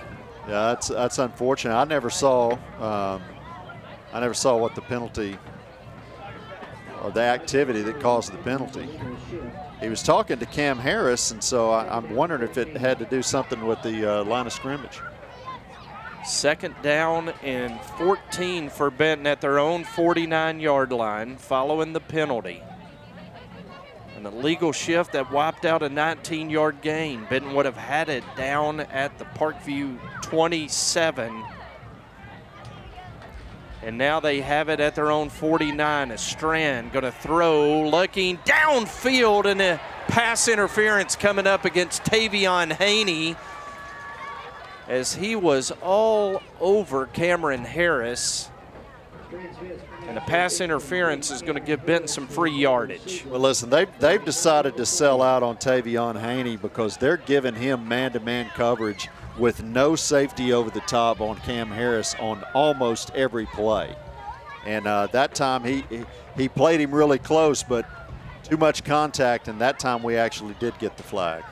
And that will move the chains as they move it down to the Parkview 36-yard line. A 1st down and 10 Panthers following the 15-yard step off against Parkview for pass interference. 1st down and 10 Benton at the Patriot 36-yard line. As the Panthers going with 2 men in the backfield, they give it off to Donovan Pearson. Brandon Johnson blocking for him on the edge. Flag thrown as Donovan is down to the 32-yard line. 4-yard gain if the play stands. I'm afraid that they're going to get Cameron Harris for a crackback block. He delivered a fantastic block to seal the edge there, and this is just part of the evolution of football, I think. I'm not sure. That was a good football play by Cam. It's a referee's conference near the flag at the 35-yard line. And we get another illegal shift. That flag was thrown after the play. So illegal shift happy on this drive. Second one called against the Panthers. Back them up 5 yards. 1st down and 15. Benton following the penalty at their own 41-yard line. Strand Smith in the offense. Look to the sideline for the play. 2 receivers to each side of the formation. Brandon Johnson is in the backfield. Now they bring Andre Lane in motion to the near side. Fake to BJ. Throw wide open. Pearson. 20, 10, touchdown. Benton Panthers. It's Donovan Pearson was wide open and took it to the north end zone for the score. That time they threw him a little eye candy there on the left side, and Donovan slipped right in the seam there and went right up the middle for a huge touchdown for the Panther offense. Great throw by Strand Smith. So Benton with a 59-yard strike in the first quarter, now a 41-yard strike in the second quarter. Strand Smith to Cam Harris, and then to Donovan Pearson, and Lucas Wilbur with his second extra point of the game gives Benton a 14-6 lead with 10:30 to go in the second quarter. This is Panther football on the Benton Football Network. Allied Glass is a full-service glass shop located in historic downtown Benton. Allied Glass is a third-generation business and family-owned and operated since 1967. Mirrors, shower doors, commercial storefronts, tabletops, screens, plexiglass, and much more. For all your glass needs, call Allied Glass at 501-778-6244, located at 115 East Sevier in downtown Benton. Any lasting structure begins with a good blueprint, and every good blueprint must be designed specifically for the people it serves. The Benton Event Center, Riverside Park, and the new Boys and Girls Club, all designed by the professional architects at Black, Corley, Owens, and Hughes. They understand the Benton community and are a major part of our economic success. Proud sponsors of Benton Panther football and valued partners for our community. 5-play, 47-yard touchdown drive for the Panthers in 1:22 as Lucas Wilbur's kickoff fielded at the 5. Return over the 20-25 by Willie Eccles. And Andrew Armstrong and Bentley Stamper combine on the tackle at the 28-yard line. And Benton will put it in play, first down and 10. Rob Pepper, we finally got you tonight down there on the sideline? I think so. Can you hear me? Faintly. Yeah, we just need to dial you up just a little bit. Okay. There we go. All right. Well, hey, if you wanted a good football game, you're in the right place tonight. This is a great matchup, and I will say from field level, Parkview has some straight-up athletes out here. Oh yeah. And the physicality of the game at the line of scrimmage, Rob. Oh yeah, as the old hats would say, this is just a good old-fashioned slobber knocker. Slobber knocker tonight at Everett Field. On first down, Jalen White hands off to Walter Hobbs.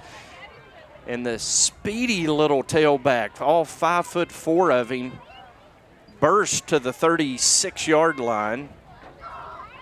Man, when they hit that second level, it just makes your heart stop, doesn't it? Those guys are so fast. Second down and 2 following the 8-yard Walter Hobbs carry. They give it off to Hobbs again, coming near side. He picks his way over the 40 to the 43-yard line as Manchak in on the tackle again for the Panther defense, and it'll be another Parkview first down as Connor Jewell, Terry, gutting it out.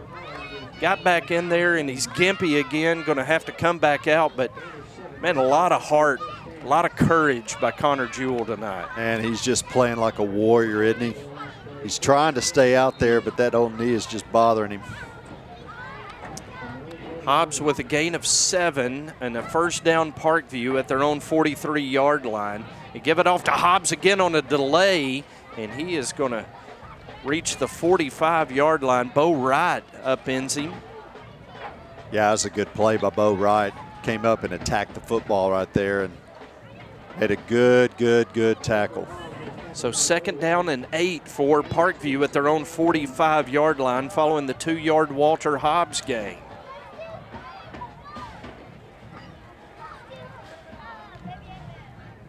They're going to give it to Hobbs, running left this time, and he is dropped for, that's Zane Manchak again. A loss back to the 44. Manchak having another big game too. And that was a great pressure on the line of scrimmage. Got up. This is a huge third down right now for the Panther defense. Got them in 3rd and long, and that's kind of where we want to play them, Jim. Man check to the sideline. Chase Harding, the outstanding sophomore, replaces him on the Benton defense on 3rd and 9. Chase showing blitz, now backs out of it. Jalen White, the Parkview quarterback, changing the play. Going to move Hobbs to his left side on 3rd down and 9. Takes the snap, looks right. Now we've got whistles that blow the play dead in Parkview. Took too much time, a delay of game coming up against the Patriots. Boy, that's a big mistake right there. I'd look for them to throw something out of the backfield right here, Jim. So there's a lot of cat and mouse right there, Terry, with showing blitz, changing the play. Snap clock ran out. 5-yard walk-off makes it 3rd and 14 for Parkview at their own 39-yard line. 8:22 to go in the second quarter. Benton leads 14-6. High snap. White looking, pressured, throws it up and incomplete. As Parker Perry and Jadin Collinet wrestled for the football, it fell incomplete, and it's going to be 4th down and 14. Well, Perry's complaining that contact happened, but I did see contact, but it wasn't from Jadin Collinet. Jadin Collinet played that about as well as you can play it and was smart enough to get his hands up and show it to the referee that he was not making contact. As the Panthers had pressure in the face of Jalen White on the play. 4th down and 14, and Parkview going to send Xavier Branch on to punt. Andre Lane and Kane Simmons stand back at the Benton 28-yard line to receive the punt. And now we've got a whistle. Another delay of game on Parkview. Another delay of game. I wasn't even watching the clock. That's interesting. 4th down and 19 for Parkview as they move it back to the 34-yard line. As Willie Eccles, Mr. Do-It-All on special teams for Parkview, will deep snap. Xavier Branch stands at his own 20 to punt it away. There's the snap. Branch with a high punt that Andre Lane will fair catch at the 31-yard line, and the Benton offense already out on the field ready to go, Ter. Yeah, this could be a key play in our key drive in the game right now. The Panther offense can get down and get a 3rd score. This could be a little bit of a problem for the Parkview offense because, again, they're built to grind and pound the football. And hopefully the Panther offense will be able to get down the field and score. 1st down and 10, Panthers at their own 32-yard line. Strand Smith takes a snap, pressured. Strand running for his life, and he's going to be tackled for a loss back at the 27-yard line. Onaha and McKenzie back there, Terry. The pressure that time just relentless on Strand Smith. Onaha, McKenzie, and about 5 more of their friends. I mean, Strand was running from the onset of that and never had time to get his eyes downfield and find a receiver. They brought the house on that one, Jim. 7:36 to go in the first half. Benton leading 14-6. Going to put Pearson and Johnson in the backfield. Strand drops back, tried to set up the screen to Casey. Boy, Parkview read it again, and McKenzie is going to sack Strand for the 2nd consecutive play back at the 26. Well, that's the difference in having a defense that is so athletic like this. You can sell out on some of those and still have the athleticism to make up for it if you guess wrong. And that time they had the play read and had everyone covered, and all Strand could do is just try to get as much yardage as he could without making a bad play. 3rd down and 16 for the Panthers at their own 26 following back-to-back sacks of quarterback Strand Smith. The Panthers going to leave Drake Womack at H-back. Now a timeout by Brad Harris. So we'll take it with them. 6:40 to go in the first half. Benton leads 14-6 tonight over Little Rock Parkview. This is Benton Football on the Benton Football Network. Yes, we've got Bear on the line with a question for Trey. Bear, what's your question? Hey, Randy, this is Bear, first-time listener, long-time caller. I wanted to ask Trey about Sanders Ground Essentials. I know they are real five-star guys wanted by everybody. I heard they have an excellent weed control and fertilization program, and they do customized plans based on annual soil results for all their customers. I just want to know what you guys have heard. I'm going to hang up and listen now. Bear, you should call them at 315-9395 or on the web at sandersground.com. Let's get growing. Congo Fireplace and Patio has been Benton's go-to place for all your hearth needs since 1920. Stop by now and see over 20 live burning displays. With the South's largest selection of gas logs, gas inserts, and wood-burning stoves, Congo has what you need to heat your home this winter. Get any accessory you need for your fireplace and stove in one place. Plus, see the largest selection of pellet stoves. With over 90 years of combined sales and service, there's no other place to shop. 3rd down and 16. Strand Smith pumps. Strand Smith throws for Andre Lane just beyond his reach as Cavion Perkins, the free safety, was coming over in coverage. Andre was open, Terry, but Strand led him just a little too long. Yeah, it was a great route that time by Andre, and he got down the sidelines and, man, just about 3 steps beyond his reach. It was a good pass, just a little off target. So 4th down and 16, Bo Wright on to punt again. Stands at his own 15-yard line. Willie Eccles back to receive for Parkview. As Bo Wright takes the snap. Very high punt, and Eccles is going to have to call a fair catch. He dropped it, and the Panthers are on it. Benton is on it, and coming up with it for Benton was Chris Bernard on the fumble recovery. I'm going to tell you, that is a direct result of that big hit on Eccles a while ago. He called for the fair catch, took his eyes off of the ball. Ball squirted on the field.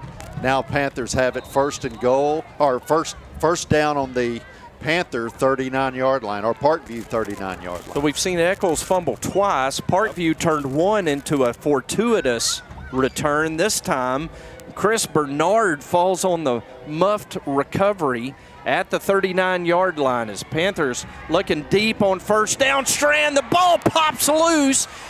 And coming up with the loose football, was that Andre Lane? Sure was. Wow. Panthers very, very fortunate as the ball just kind of squirted out of Strand Smith's hand, was bouncing on the turf, and Andre Lane, Johnny, on the spot. Well, we'll look on the replay by M&M Productions. It looks like that ball was stripped. That was just a good football play by the defense, and, man, the ball just takes weird bounces, and fortunately it bounced our way that time. 2nd down and 12, an empty gun now. 5 receiver set as Cameron Harris and Brandon Johnson split to the left. Pearson, Womack, and Lane to the right. Snap back to Strand. He's going to set up a quick pass for Cameron Harris, who was thumped by Xavier Branch from behind. It's incomplete, and it's 3rd and 12. Yeah, that was you had Camel Rhodes in there helping break that up a little bit. He's a 5'9", 255-pound sophomore defensive tackle, and he made a big play right there and really kind of jammed Cam up to where he couldn't get into his route. So 3rd down and 12 for Benton. Going with an empty gun here, going to try to force Parkview to devote more of their defense to covering receivers in this 5-receiver set. Ball at the Parkview 41. Strand takes the snap, looking left. Now going to roll out of the pocket over the 40, down to the 30, lowers his shoulder as he gets out of bounds at the 29. That is very close to a 1st down. Yeah, it'll depend on the spot. This is going to be another one of those spots. That's going to be very, very close. They wind up. 1st down. They gave it to him. 1st down. Now, we saw this earlier. Let's not measure it now. And I think Brad Bolding's asking for a measurement across the way. I think he is. Yeah, they put the ball back near the 30, Terry. That looks like it is short if they decide to measure it. Well, I thought he had made it all the way to the 29. Now they moved it back up. Bobby Wynn down there helping the line judge on the near side. is they had set it at the 29, moved it back near the 30, now move it back to the 29, and now we're going to have a stoppage of play as Parkview takes a timeout.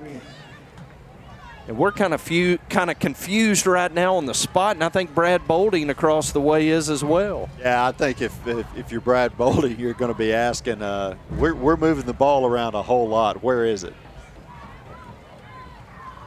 He's got his hands on his hips at the 35-yard line as the referee goes over there to visit with him. And they are going to move the chains, Terry. First down, Panthers at the 29. So a whole lot of drama results in a moving of the chains and a Benton first down with 5:24 to go in the first quarter. Boy, Rob, can we bring you in right here? Just a lot of drama on the placement of that ball and the first down call. There's a lot of drama, and there's a lot of jockeying on the referee staff on who's got the call for the spot of the football. I haven't seen anything like this. I'm just glad it went our way. Yeah, absolutely. First down and 10 following all that at the Parkview 29-yard line.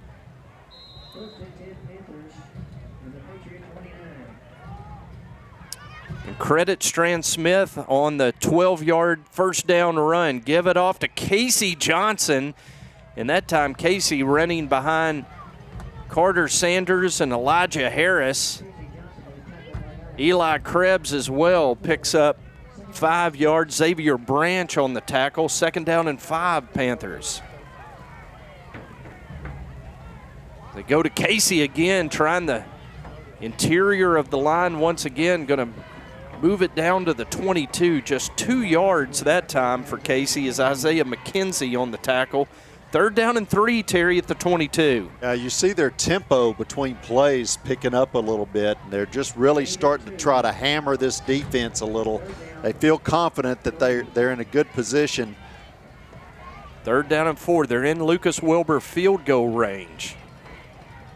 So give to Casey running short side. First down and more inside the 10-yard line. Down to the 7 goes Casey Johnson. It's first and goal. Josh Johnson on the tackle for Parkview. Jim, you know I love running the football, and it sure is fun when you can line up and just pound and pound and pound.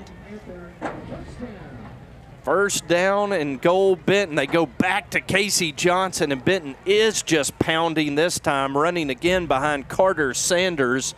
Camille Rhodes on the tackle at the 5-yard line. Second down and goal, Benton. I think they're starting to read a little body language on this Parkview defense, and they've decided to just man up and muscle on them. Second down and goal, Panthers.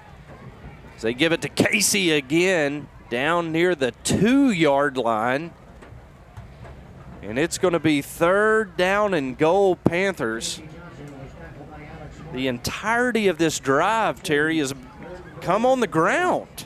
Yeah, it sure has, and I'll tell you, this is a big football play right here in this game. Third down and goal at the 3. They stay on the ground. And they give it to Brandon Johnson running right, and he is not going to reach the end zone as Benjamin Allen on the tackle for Parkview. It's going to be fourth and goal at the 4. And they're leaving the offense on the field. Fourth down and goal. Panthers with 1 timeout remaining. Offense on the field, 3:10 and counting. 10 seconds on the play clock. As they motion Drake Womack to the left. Going to hand it off to Casey running left. He breaks a tackle, and he's not going to get there. As they drop him at the 5-yard line. Could have kicked a field goal right there, Terry, and gone up 2 scores. With Lucas Wilbur, Benton elects to go for it, and they're stopped at the 5. Well, I was certain they were just running the clock out, and they were going to call a timeout on 4th and 6. 4th and goal at the 6th. That's a little surprising.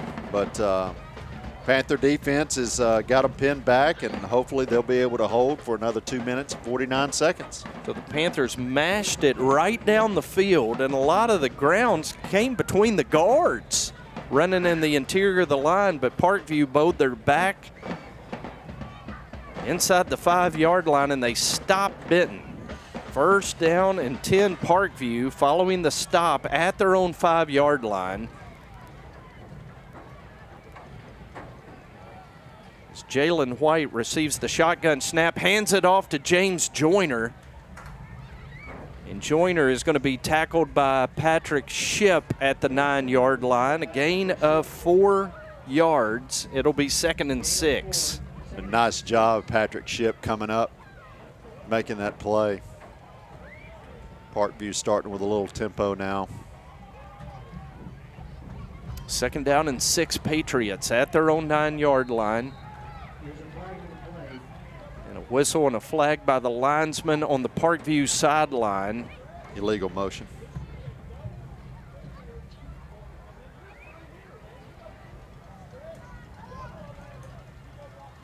And yes, a false start against Parkview will back them up to their own 4-yard line. They're down in the end zone with the ROTC, Terry. You think the ROTC's making it hard on them down there? Well, I'll tell you this, with only 14 points in the first half, they're saving their push-ups. Yeah, exactly. 2nd down and 11 following the penalty. Is Jalen White's going to keep, and he is going to slide into the 10-yard line.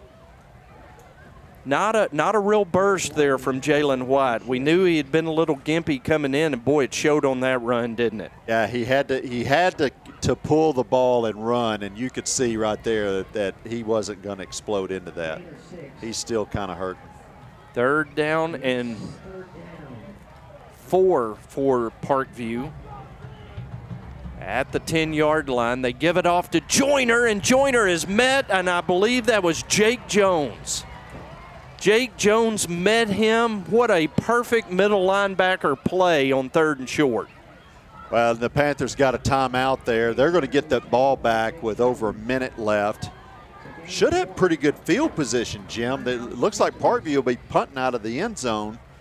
And the Panthers, well, I'm going to get one more shot at trying to find that end zone. Minute 25 to go. And that may be what Brad Harris was thinking, Terry, that you go for it on 4th down, you don't get it, get a 3 and out, and you're going to get the ball back in good field position with a minute 25 to go. Yeah, maybe. Very well may-be. What a hit by Jake Jones. Yes, sir. Hey, the Panther defense is playing really, really strong, and I'm not sure what the stats are right now on Joyner. I'm curious to know that, but Joyner's not having an all-star Razorback recruit night thus far. Well, he had a 10-yard run and a 13-yard run on back-to-back carries on Parkview's 3rd drive. But aside from the Willie Eccles burst of 61 yards, the Panther defense has done a great job against this Parkview run game. Sure have. So 4th down and 5 for Parkview at their own 11-yard line. Xavier Branch is on to punt. He stands in his own end zone. Kane Simmons and Andre Lane back to receive for Benton at the Parkview 45. Branch is going to punt it away, and Andre Lane is going to call a fair catch on the run and take it at the Parkview 42-yard line. So a minute 19 to go, and now you've got really good field position, Terry, at the Parkview 41. Yeah, you sure do, and golly, man, you've got 40-yard line with a minute 19. That is more than enough time for this offense to get down the field and get in the end zone. Talked about legends earlier. Coach Shoup has entered the booth. Head coach of the Benton Lady Panther volleyball team. She's going to be our Hamilton Family Dentistry halftime guest tonight. Tell us all about how the volleyball season's going. As Strand Smith on 1st down is hit by Isaiah McKenzie. Strand able to get back to the line of scrimmage, but Isaiah McKenzie with the tackle at the 41, no gain, 2nd and 10. And another reason that we were running the ball so much is, boy, that defensive front is really getting a push. On 2nd down, Strand looking, throwing, Donovan Pearson, ball batted up in the air. He couldn't hold on to it, and I can't speak. Well, I got a little tongue-tied earlier, too, so maybe it's catching. 3rd down and 10 following the incompletion intended for Donovan Pearson. 48 seconds to go in the first half. Benton leads 14-6. Strand, Lucky, now pressured, drops the football, and the Panthers are on it. I believe Walker Davis, or was that Carter Sanders? I think it was Carter. Carter got on it. You know, the Panther offensive line right now has absolutely no answer for that defensive front. They're coming through, and Strand doesn't, you know, back in the old days, you said you want 3 Mississippi. He's not getting to 1 Mississippi right now. So 4th down and 10. There's a clock at 9. Snap back. Strand going to throw for Cam Harris. Catch inside the 15 and out of bounds at the 12 with 3.8 seconds to go.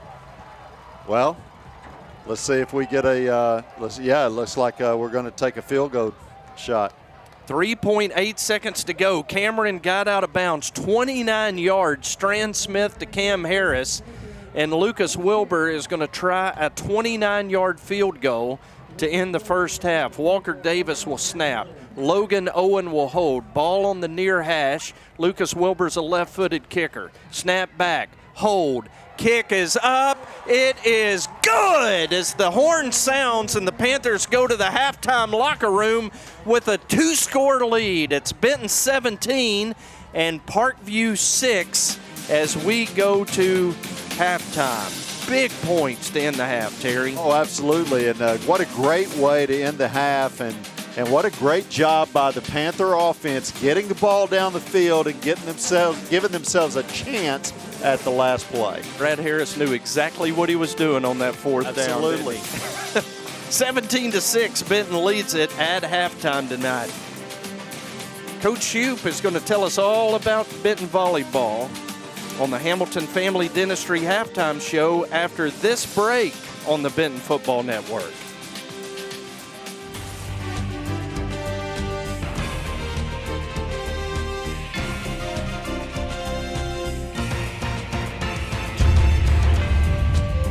Hamilton Family Dentistry, dental care that grows with you. We're family owned and are ready to provide dental care for your family. From your newborn baby to your great-grandparents, we see them all.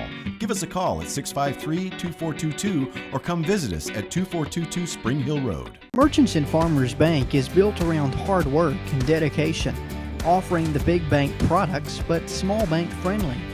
Building relationships, one customer at a time. We invite you to be next.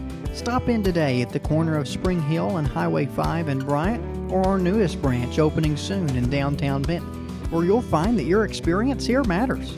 Visit us online at mfbanknet.com or find us on Facebook. Member FDIC, Equal Housing Lender. Jones Heating and Air, located at 520 Edison Avenue in Benton, specializes in residential, commercial, and new construction HVAC systems and offers 24-hour service. Jones is a proud supporter of Benton Panther Athletics, the Saline County Boys and Girls Club, and youth sports at Benton's Riverside Park. Find out more at jonesheatingandair.com or call 501-778-3324. Welcome back to halftime tonight, where Benton leads Parkview at the half 17-6. It's been an exciting first half. We've got an exciting halftime guest tonight on the Hamilton Family Dentistry halftime show. Coach Shoup of the Benton Lady Panther volleyball team. Coach, welcome back. It's nice to be here. Nice to be here on such an exciting night for Benton Panther football. We may not have to run the clock in the second half. Well, the kids are going to have to play a full game tonight, so we haven't seen that all year with 5 mercy rules in the first 5 games. Let's talk volleyball for a while, though, because your team is off to a 16-3 season overall and a spotless 10-0 in conference play. Well, if there was a mercy rule in volleyball, we would have had a couple of those matches also. Our conference is not known for its volleyball, but the thing I like about our kids is every time we go out to play, we're playing hard. And so right now we're 10-0. We had a good match against Little Rock Christian a couple nights ago. beat them in 5. It was kind of the first times we were tested in about 3 weeks, and we answered the test. Let's go back to the start of the season, though, because I know you like to really challenge your team with a hard non-conference schedule because of the way your conference plays out. And maybe a bit of a slow start this year for the Lady Panther volleyballers? I think we had a little trouble trying to figure out our lineup, and we're still playing with our lineup. Coach Cox and I are constantly playing with it, and we'll play with a different lineup tomorrow. We don't feel like we're clicking on all cylinders. We can get our offense going, but we can't quite get our defense going. And so we're continually looking for things, and we're giving kids opportunities to get in there and show us things. So a lot of experimentation in the non-conference schedule. You're trying to find the right fit, and even in conference. And part of that is because what we think are strengths, we don't know it's a weakness until we play somebody that's pretty strong, and we're struggling finding that competition in our conference. Tomorrow we get to go to Conway and play some really quality opponents all day long. We hope that we play more than 3 matches tomorrow. So who all is going to be in the tournament there at Conway? There's about 15 5A schools there. In our pool is Brooklyn and Harrisburg. We hope that whenever we go to pool play, we get to play Greenbrier, Conway, Greenwood, Conway. I've already said Conway, but the other people that we will see later on in the state tournament. And Greenbrier and Conway have already beaten us this year, so we know they're a quality opponent. And would like to see them again and kind of measure where you're at compared to Yes. Yeah, so let's go to that Little Rock Christian night because Freddie and I got there in the 3rd set and got to see the last half of that. That was a thrilling night of volleyball and a really great environment that night at home. I wish it was like that all the time. If we had a stronger conference and were able to bring that energy, I feel like our competition, when we play at home, I feel like we'd have anywhere from 150 to 300 people there because of the energy that the game brings. But the fact that we're playing people and basically we serve a lot of points and there's not a lot of back and forth, it's not very much fun to watch. Against Little Rock Christian, that was a fun match. They're loaded. They've got a right side hitter that can, Scotty Thurman's daughter, that can jump and touch 10-1, 10-2. They've got an outside hitter that is a senior that is outstanding. And their 2 middles were a lot better than I thought they were going to be. But I thought our kids answered the call, too. No doubt. It was a little bit on our side also. We've got a few volleyball players and a pretty good team on our side, so I'll take them anytime. And I know you always like to talk about the ladies on your team, so let's hear a coach's perspective on some of the Lady Panthers. One thing, we've got 6 seniors: Lacey Bohannon, Bissette Childress, Ireland Flynn, Olivia McAllister, Grace Ann Shellnut, and Mackenzie Worsham. And I think they're doing a really good job, not only on the floor, but off the floor, of trying to mesh and get us going in the right direction. I'm not saying everything's perfect. We've had a couple hiccups also, but I think we've bounced back from those hiccups. Lacey's been playing outside for us along with Abigail Logman. Bissette has been our libero this year, and she has just bought into it, and she's eaten up everything she can on the back row. Ireland Flynn was a transfer last year from Harmony Grove and wasn't able to play last year, but she's making up for it this year, and we've got her playing middle. McAllister was a transfer from Bryant, and she's playing middle and right side. Grace Ann is playing right side for us, and then Mackenzie Worsham also comes in on the back row as a defensive specialist. And then our juniors are Gracie Aldebott. She plays outside for us. Emmeline Armstrong is one of our setters, along with Abby Ferguson. Kenzie Garrett is playing varsity, and she's setting. She's played a little defense for us, and we've moved her back to setter. She's a lot more comfortable there.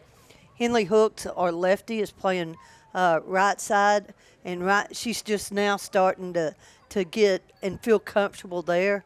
Abigail Loggeman, like I said before, is our outside hitter. Olivia Little has played some varsity for us as a defensive specialist. And then our sophomores are Carly Backus, Ellie Ferguson. Kennedy Guest is playing a lot of varsity for us as a sophomore, as a middle and a right side. Lexi Mahan is a sophomore outside. Presley Paulette's playing a little bit of varsity, middle and right side also. And Parker Solers is one of our defensive specialists playing for our JV team. But and I say this every time I come up here, Jim, if you come to our practices, you'd see a lot about what it looks like when we're playing Little Rock Christian. We're able to keep the ball going back and forth, and that's one reason when it comes state tournament time, we are still able to play at a high level, even though we haven't necessarily gotten to play at a high level on Tuesday and Thursday nights. But on Monday, Wednesday, and Friday in our gym, we're playing at a very high level. So maybe you ought to start charging admission for that. Hey, that would be a good idea. Actually, when we played Little Rock Christian, one of the things we did 2 or 3 days prior to playing them is we would turn the music up really loud.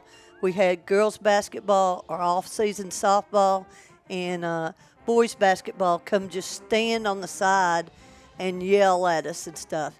And just trying to get ready for the atmosphere that we felt like we would play in against Little Rock Christian. And it was fun that day. Yeah. It was fun the 2 or 3 days they did that. And you rewarded the fans that night with a win, and they stormed the court. They did. They did. Wasn't that neat? One of the things Mr. Barger said, one of the students came over, and he had told them, he said, look, student section, you're here to make a difference in the match. Quit sitting on your hands. And they were like, you mean you want us to be rowdy? And if you know Mr. Barger, that's right up his alley. Yeah. And they took it, and they lived it.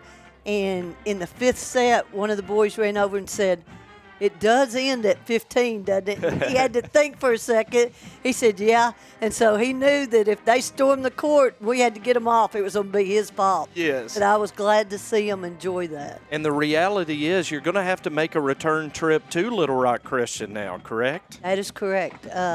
Last year when we played up there, it went 5, and we played them up there. Then we ended up playing them at our place in our double round robin, beat them in 3.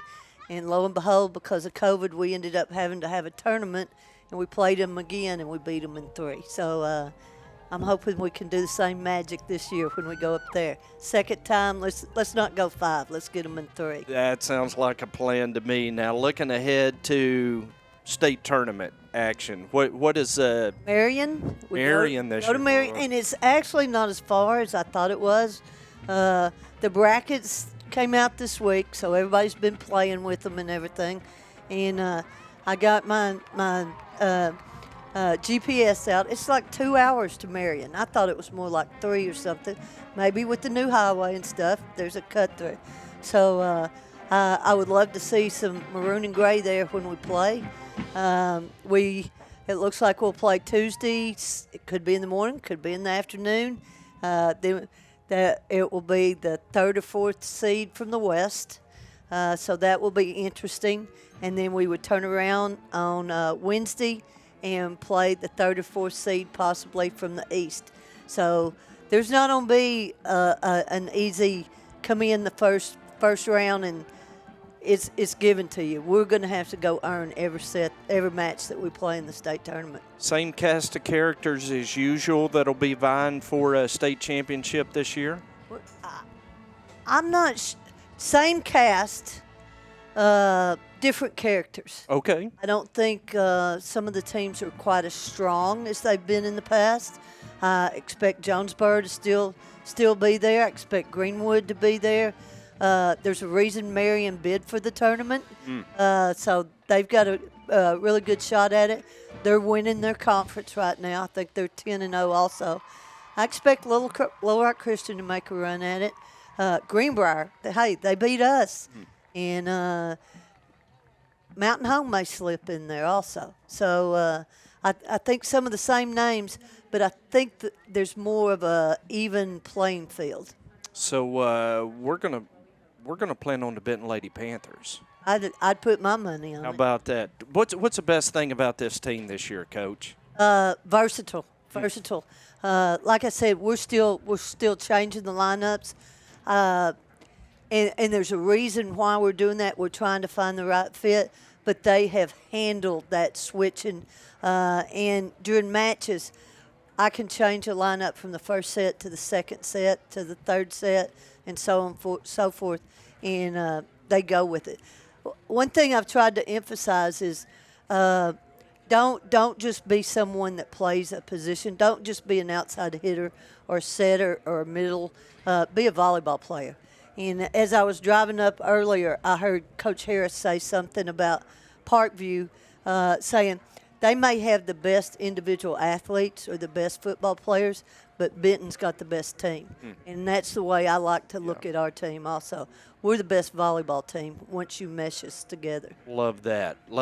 And one of, if not the best volleyball coaches in the state of Arkansas, Coach Shoup, thank you for being with us tonight. You're very welcome. Can I get in a plug for our 9th graders? They are Yes. 18-0 right Yes. now. And vying for another conference championship and then a conference tournament championship. Our JV team that Coach Cox coaches, they keep winning. They go 2 sets and they win also. So it's not just the varsity team that's putting up the numbers. It's from top to bottom with our 7th grade through the 12th grade.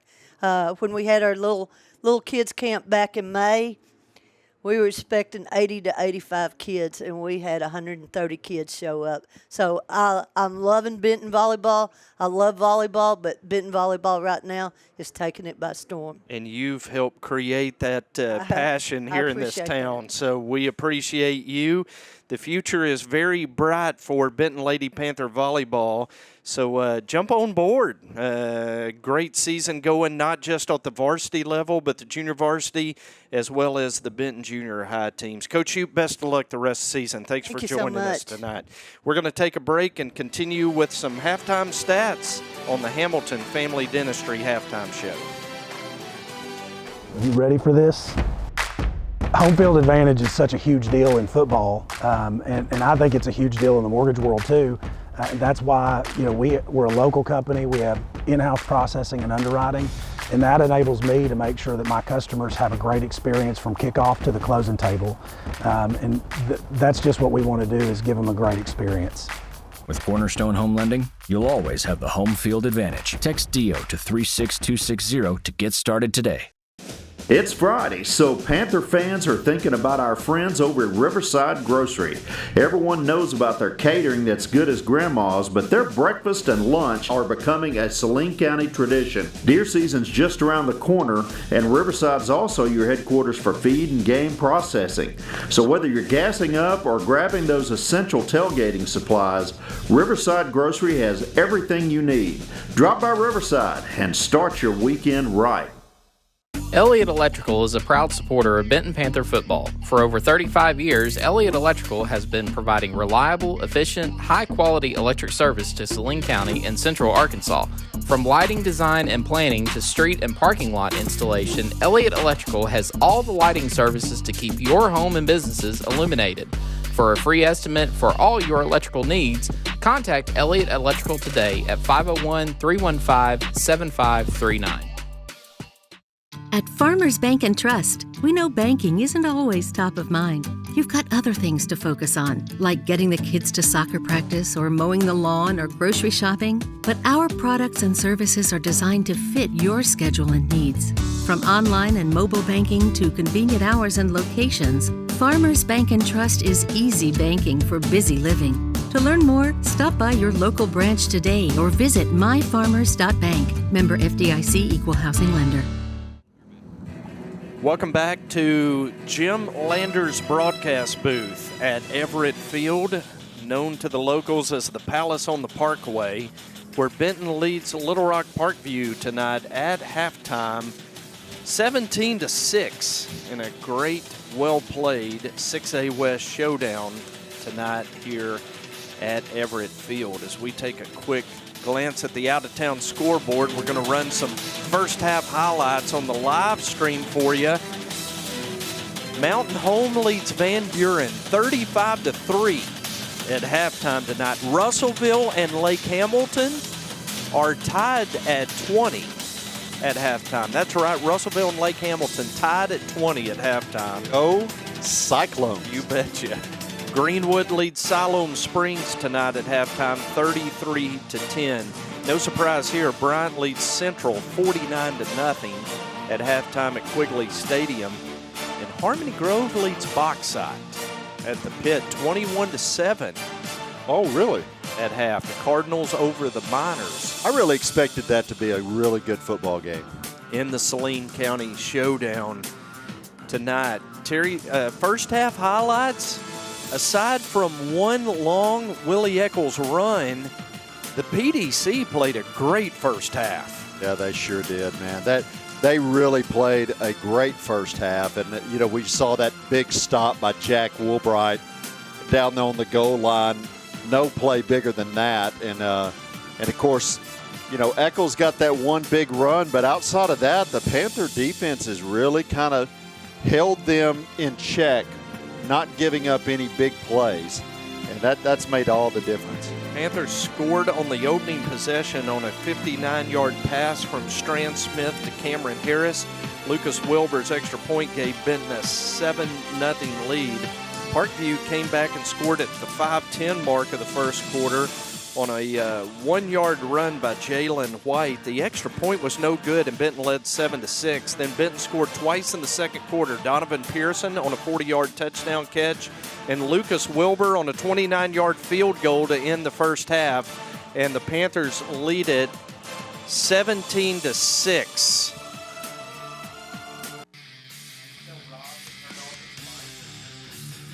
As we look at the first half stats,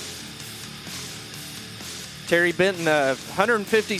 Well, let's go down to Brad Harris. Rob's got Brad Harris down there. Well, let's go back to the stats as Brad walked away to visit with the officials.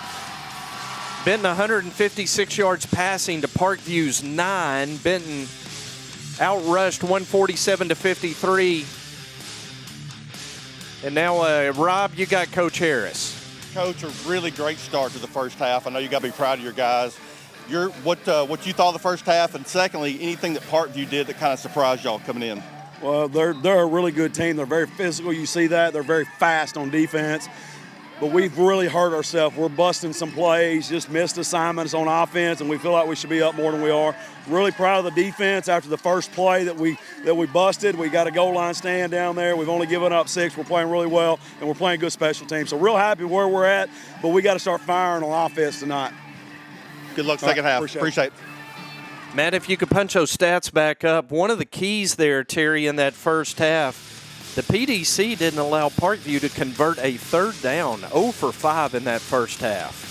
I'm not sure, as long as we've been calling football games together, I'm not sure I've ever seen a stat of 0 for whatever that number is on third down. That is outstanding. And you add the fourth down to that's it. What I was going to say. Yeah. Parkview 0 of 6 in the first half on third and fourth down conversions. And when you think about the explosiveness of Willie Eccles and James Joyner and Walter Hobbs out of that backfield, Terry, absolutely monumental for the PDC in that first half. We talked about them just wanting to line up and come straight at you, and they have for 147 yards in the first half rushing, which is pretty substantial, but they're averaging 277, Jim, so they're on schedule. We've just got to play a little bit better in the second half on shutting down the run. As we look at some individual stats in the first half, Casey Johnson led the Panthers rushing, 10 carries for 36 yards. Strand Smith, 9 carries for 14 yards. Strand was 7 of 19 passing in the first half, 156 yards, 2 touchdowns, no interceptions. Donovan Pearson, 3 catches, 57 yards. Cam Harris, 2 catches for 87. And Brandon Johnson, 2 catches for 12 yards. Willie Eccles led Parkview on the ground, 55 yards on 2 carries. Walter Hobbs carried 6 times for 30 yards. James Joyner, 6 carries, 26 yards in the first half. That's a really good job against a future Razorback. Absolutely. That's why I wanted to know that stat, because I didn't feel like that he had made much of a contribution. Eccles had 2 catches for 7 yards. And Parker Perry, 1 catch for 2 yards. That's 3 catches for 9 yards for Parkview through the air in the first half. So the Panthers lead at 17-6 as we prepare to open the third quarter. Appreciate Hamilton Family Dentistry sponsoring our halftime show tonight, and Coach Michelle Shoup of the Benton Lady Panther volleyball team giving us an update and prognosis on the Lady Panthers, Terry. Maybe a state championship run forthcoming. I'll tell you what, if there's a better volleyball team in the state, I want to see them. That's a good group that she's got. Third quarter tonight brought to you by Jones Heating and Air, the red truck guys. It's going to get cool. It's going to be cool fall weather. Before you know it, might need to get that furnace checked before you turn it on. So Jones Heat and Air is your go-to place as Lucas Wilbur kicks off. And his kickoff fielded by Eccles at the 5. He returns to the center of the field, now bouncing it out to the near side. He's outside the hash, up the numbers to the 28-yard line. And that's where the Benton coverage team brings him down. And Parkview will have it first down and 10 at the 28. Eli Contorno on the tackle for the Benton special teams. Yeah, the special teams did a great job that time of containing Eccles. He likes to suck you in to that upfield run and then bounce to the outside and use his speed to get around you. And they just did a really good job of making him go back towards the middle. We're able to keep him to a respectable return. So here we go. Second half underway. Benton leads at 17-6, and it's first down for Parkview as they put Hobbs in the backfield, give it to him running right, and Hobbs is going to slither his way to the 34-yard line. Is Kane Simmons on the tackle for the Panthers. Well, there's something about Hobbs' running style. You just see defenders falling off of him left and right, and that's been consistent throughout the game. 5'4", 150-pound senior running back is going to get it again on second down, running right, and the Panthers were a stone wall at the line of scrimmage. Hobbs, no gain, third down and 4. Yeah, I was Walker Davis making a big stop right there, and there was no falling off of that tackle. He ran right into the center of him, and Walker stood him up and pushed him backwards. Third down and 4 for Parkview at their own 34. First possession of the second half, Benton leads at 17-6. It's Jalen White going to throw, catch made, and hit immediately by Jack Woolbright is making the catch for Parkview with Stephen Walls. That is outstanding football by Jack Woolbright. Man, he watched that play all the way and knew exactly where to go, what time to arrive, and then stood him up and pushed him out of bounds. What a great football play. So after a 6-yard run on first down, Panthers stop Hobbs for no gain, and then Jack Woolbright with a great tackle on just a 1-yard gain on a completed pass, and Parkview's going to have to punt it away, and they've got personnel issues and are going to have to burn a timeout, Terry, with 10:05 to go in the third quarter. That's a big burn, too, because, you're down 2 scores.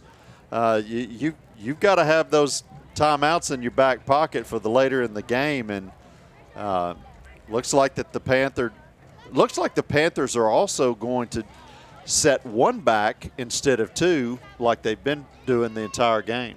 First Security Bank is Arkansas-owned and Arkansas-focused with better service, better solutions, and better support with better ways to build a life, buy a home, or run a business. Bank better with First Security. You can learn more at fsbank.com. First Security Bank, they are, in the words of Freddie Reinhardt, only in Arkansas. He finishes that commercial every time we hear it on road trips. So Willie Eccles will punt it away Xavier Branch will punt it away. Willie Eccles will snap. Kane Simmons, the lone return man for Benton. End-over-end punt that Kane fields at the 26. It gets through his hands, and Kane has to fall on it back at the 20-yard line. Terry, we've seen Benton repeatedly all season long call fair catches. Kane was going to return that one and maybe was looking upfield a little over anxious. I think he heard a few footsteps. They were bearing down on him and took his eyes off the football, but fortunately got it back. So Benton leads it 17-6, takes over possession at their own 21. We'll see what kind of adjustments.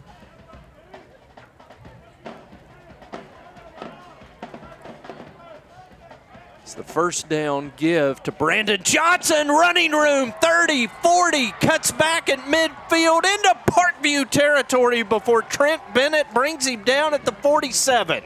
There's those adjustments that Coach was talking about coming out of halftime. He said, we've missed so many plays, and it was just lack of execution. And looks like they got that blocking scheme down, and man, what a run by Brandon. 31 yards on the run by Brandon Johnson. 1st and 10, Benton at the Parkview 48. Now a mishandled snap and handoff, and it's going to be recovered by Brandon Johnson at midfield. A loss of 3, and it'll be 2nd and 13. And the timing on that play is so specific that if you don't do everything absolutely perfect, that's the result. 2nd down and 13 Panthers on the north side of the 50-yard line. Donovan Pearson in motion. Strand Smith pressured Trent Bennett. Can't pull him down. Strand rolling to the near side, and he is going to run out of bounds. Disaster averted that time by Strand Smith. He's going to lose a yard back to the 48, but it could have been much worse, Terry. Yeah, it sure could have, and it looked like Brandon tried to make the block, couldn't make the block. He got a hold to the quarterback. Strand was strong enough to pull out of it and then just made what he could downfield. 3rd down and 14 Panthers at their own 48-yard line. As Pearson and Harris come near side, Womack and Lane far side. Smith takes a snap, drops back, throws. Pearson with the catch at the 50, at the 40, stiff arm Xavier Branch, and look at Donovan Pearson's effort for a 1st down to the Parkview 38. Yeah, and he took a really, really tough hit there too. They had him kind of exposed. He was straining for that 1st down yardage, which he got, but then took one, it looked like in the side, and you can see he's in a lot of pain right now. Well, and Xavier Branch comes up gimpy as well for Parkview. Donovan Pearson being checked on by the Benton training staff and coaches, and now Donovan bounces up. It seems to be coming off under his own power, Terry. Yeah, that's good to see. Donovan is a very tough football player, and you know if he's laying on the ground that he got popped pretty good, and it's good to see him coming off on his own power. It's a 3rd and 14 that the Panthers convert, pick up the 1st down. And Logan Owen will check in and replace Donovan Pearson. 1st down and 10 Benton at the Parkview 38-yard line. As Andre Lane goes in motion, Strand Smith going to set up the screen to Casey Johnson. Boy, nice play by Tavion Haney, who comes up and tackles Casey for a short gain of 2, and we've got an injured Patriot. And Haney is so important to that defense. He really, really plays well in open space, and there's a lot of times they have him isolated. He comes up and makes the play every time. Several Patriots gather around and assist Willie Eccles, who was injured on the play. Yeah, I didn't see what happened to Eccles. They've got him playing both ways, and he's taking some shots on offense tonight. And he's playing both ways in every special team. He's a good football player. He's fun to watch. Yeah. And while Eccles is being attended to, Donovan Pearson jogs back out onto the field and into the Benton offensive huddle. Two outstanding juniors. Yes, sir.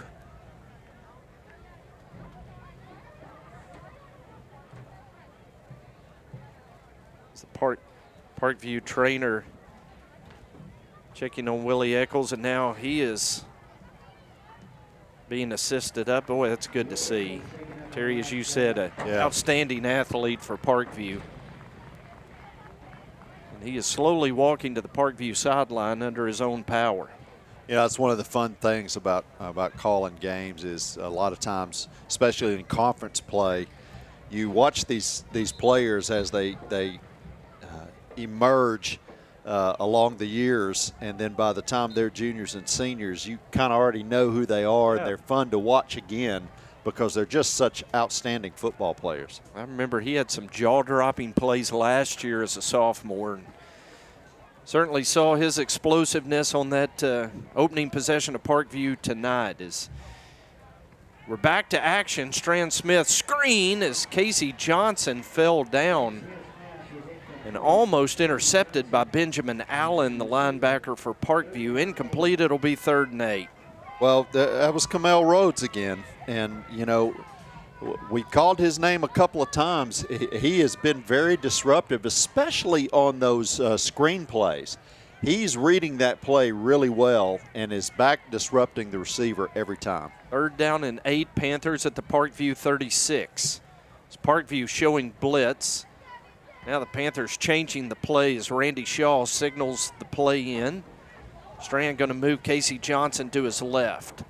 Takes a snap, fakes to Johnson, looking left, throwing. Boy, that was holding if there has ever been holding by Josh Johnson, who just held Andre Lane out of his cut.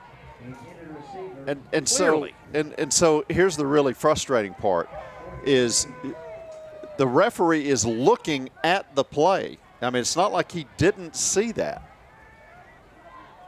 Well, that one is about. I don't like to call out stuff like that, but that one was as obvious as you could get. 4th down and 8. Strand Smith drops back, steps up in the pocket, throws, and it's batted down, incomplete, and Parkview holds. Well, that's a good defensive hold by Parkview in more ways than one. But the Panther defense coming back out on the field, and hopefully they will be able to check this Parkview offense. So Parkview holds at their own 36-yard line with 7:39 to go in the 3rd quarter tonight. Brought to you by Jones Heat and Air. And Benton leading at 17-6. We'll see if this PDC can continue to play lockdown defense tonight as Parkview brings a man in motion. White rolls out, hit as he throws. Parker Perry tried to make a one-handed diving catch and couldn't come up with it. It's incomplete. It'll be 2nd and 10. And I thought he caught that ball. Holy smokes, what a great effort. He didn't finish it off, but what a great effort getting that hand out there, and he almost came up with the catch. Well, you could see White just very ginger, though, on that rollout throw. And he took a hit that time, too. 2nd down and 10. White going to hand it off. Oh, what and no room to run. As Bo Wright, the tackle of Walter Hobbs. For a loss of 1, it'll be 3rd and 11. And what a great play by Bo. Outstanding attacking football by the linebacker. 3rd down and 11, Parkview, as they send trips to the wide side of the field. Single receiver is Perry to the short side of the field.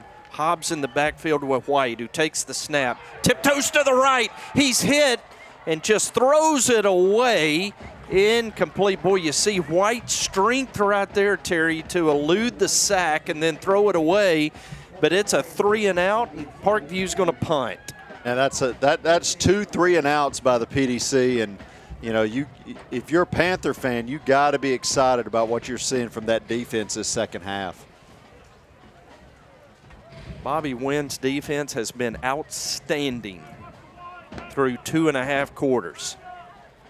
Xavier Branch on to punt. Willie Eccles is not the deep snapper, guys. Remember, he was injured, so we've got a backup deep snapper here for Parkview.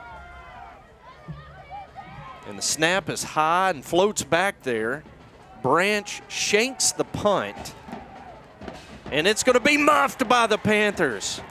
A Panther tried to catch it in traffic, and Parkview is going to come up with a gift at the Benton 39-yard line. Boy, punt receptions tonight have been a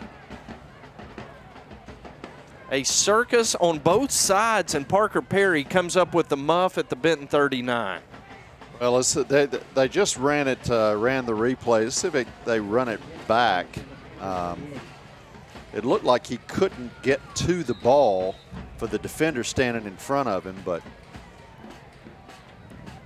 So Parkview is going to have it at the Benton 38-yard line, and White is going to hand off to Hobbs. Running near side, Hobbs with room. Over the 20, down to the 15-yard line.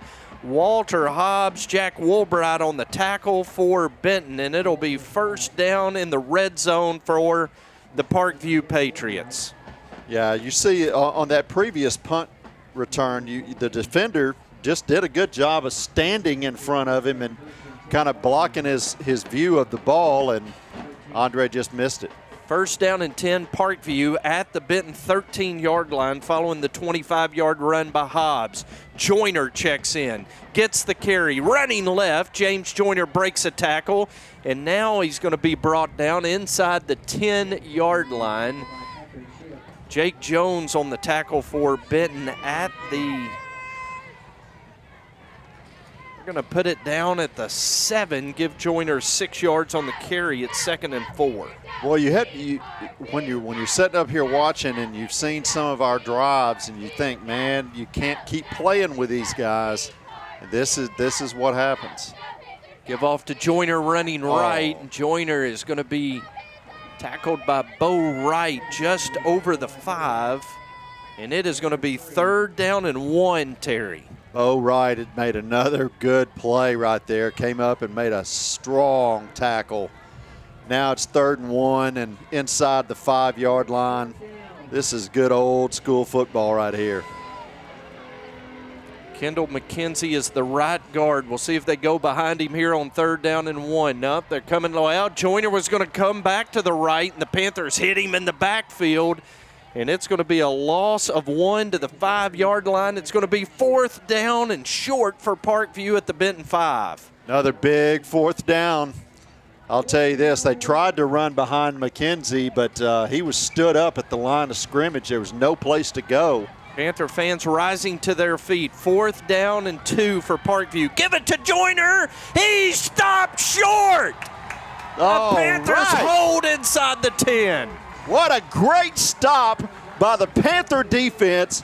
They jammed up the middle. There was no place to run and wrapped Joyner up in the backfield.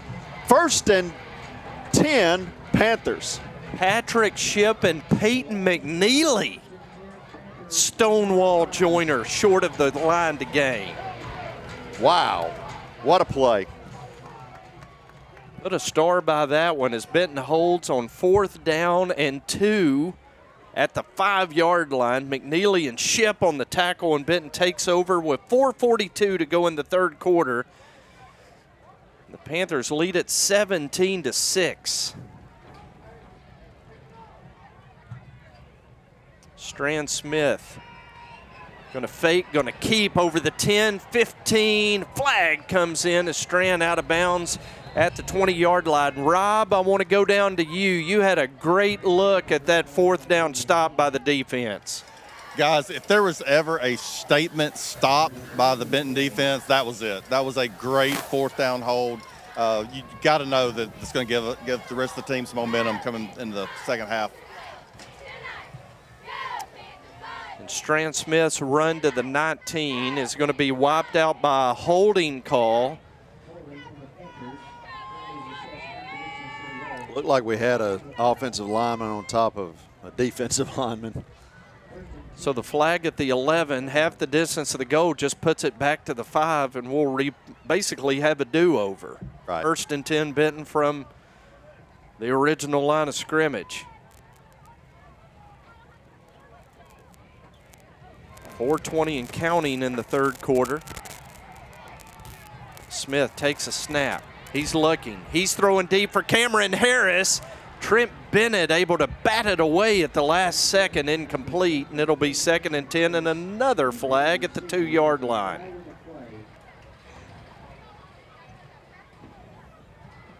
Yeah, I didn't see what that flag was. But that's, you got to worry about it because that's back in the holding area. We are going to get another hold against the Benton offense. I looked down there and Freddie was pitching a fit at that flag. Might be time for the quarterback sneak again. Victory formation sneak. Let's see what we got here on 1st down and 13 following the hold. That correction, Brad Bolding has decided to decline that penalty following the incompletion. So it's going to be 2nd and 10 as they set the ball back down at the 5-yard line and wind the clock. 2nd down and 10, Benton at the 5. Leading 17-6. Strand Smith throwing out of the end zone. Boy, lucky to get rid of that one as he was hit as he threw, intended for Andre Lane, incomplete. Well, I mean, they're rushing 6 and 7 almost every play, and you kind of feel like if you can get a running back through that first hole, that he might run all the way because there's nobody back there to stop him. There's one safety basically between him and the goal line. And he's 15 yards away at the 20. 3rd down and 9 for the Panthers. Trips. That's twin receivers to the left, single receiver to the right. They just keep it on the ground on 3rd and long. And running behind Elijah Harris and Carter Sanders that time was Brandon Johnson for 2 yards. And Benton going to punt it away on 4th down. And I can understand the thinking, Terry, as well as the PDC's playing tonight. A lot of faith in the defense tonight and the way they've really tightened the screws on this Parkview running game. Yeah, and you notice that Eccles is not on the field anymore. They moved Xavier Branch back to catch that ball.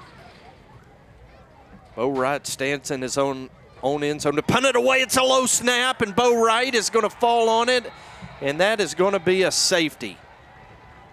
That is going to be a safety, and the Panther lead is cut to 9 at 17-8. So a couple of special teams miscues in the third quarter. A muffed punt and now a bad snap. And as Garrett Brown says, good job, Bo, to fall on that and not allow it to turn into a touchdown. That's exactly right. 17-8 following the safety with 3:09 to go in the third quarter. Well, I'll tell you, the Panther offense, when they get the ball back, they've got to come out and make a drive because we're playing around with this offense way too much. They're spending way too much time on the field, and these guys are explosive. You can bottle them up, but let me just tell you, it only takes about 3 plays to completely change this ball game. And when you've got a James Joyner and a Walter Hobbs, it scares you to death. Absolutely. So following the safety, Benton will have to kick from the 20-yard line. And sometimes you'll see the punter go out and do the free kick. Lucas Wilbur, though, is going to tee it up at the 20-yard line and kick off.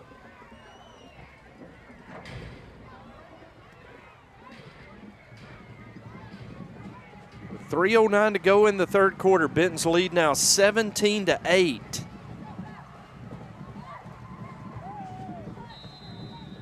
As the whistle blows, Wilbur approaches the football, puts that left foot into it, and it's an end-over-end kick that is going to be fielded back at the 26-yard line. The return to the near side. There he goes, up the 30, 20, 10. Touchdown Parkview as Montario Elston, a freshman, in place of an injured Willie Eccles, returns that one 66 yards for the Parkview score. And it is 17-14. Terry, you warned.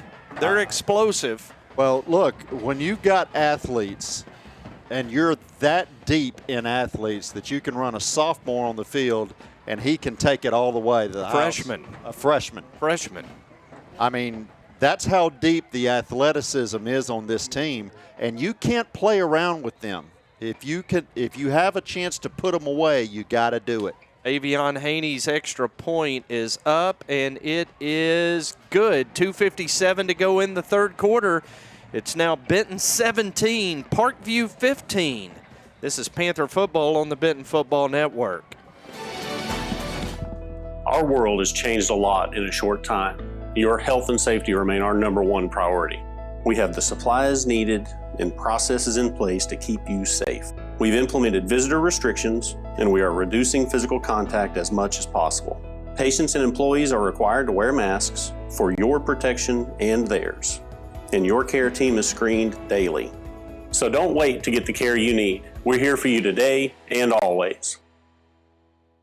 So you know how in the fourth quarter of a football game, when the game's on the line, it actually gets kind of stressful, and that's not how a home loan process should be. When you're a week away from closing, which is the fourth quarter, you shouldn't have stress, and that's what at Cornerstone we want to take away. We want that to be a stress-free experience for you. We want it to be that blowout victory. Text DIO to 36260 to get started on the home mortgage process today. Montario Elston with a free kick return for a touchdown of 66 yards. And Terry, we were kind of breathing easy at 17-6, but a safety and a free kick and an immediate return for a touchdown, and now all of a sudden it's 17-15, and you're back to biting your fingernails again. Yeah, absolutely. I mean, well, look, this is a game that it's supposed to be. But the Panthers have had opportunities, and they've squandered them. Tavion Haney's kickoff is short, and it's going to be fielded at the 35 and returned over the 40 to the 42-yard line. And that was Andrew Armstrong on the return for the Panthers. That's how you do one of those kicks. Andrew Armstrong just put on a demonstration. You catch it, and you run north and south, and you start on the 42-yard line. So good field position. Absolutely. Now we need the Panther offense to come out and mount a drive right here and put it in the end zone. So first down and 10, Benton at the 42-yard line. As Carter Sanders, the center, leads that offensive line up there. We'll see what the Panther offense can do here with 2:52 to go in the third quarter. Strand Smith is going to keep. Ball punched out. Parkview's on it. Trent Bennett picks it up, and he is going to return it to the 46-yard line where he is tackled by Cameron Harris. And the Panthers turn it over again. And Terry, what was your key to victory? Play a clean game. It has gotten very sloppy here in the third quarter for the Panthers. Yeah, we played a clean game for 2 quarters, and this third quarter has been an absolute disaster. And it's allowed Parkview to get back in the game, and now they've got the ball down 2 points. So Parkview, with all the momentum and a 1st and 10 at their own 46-yard line.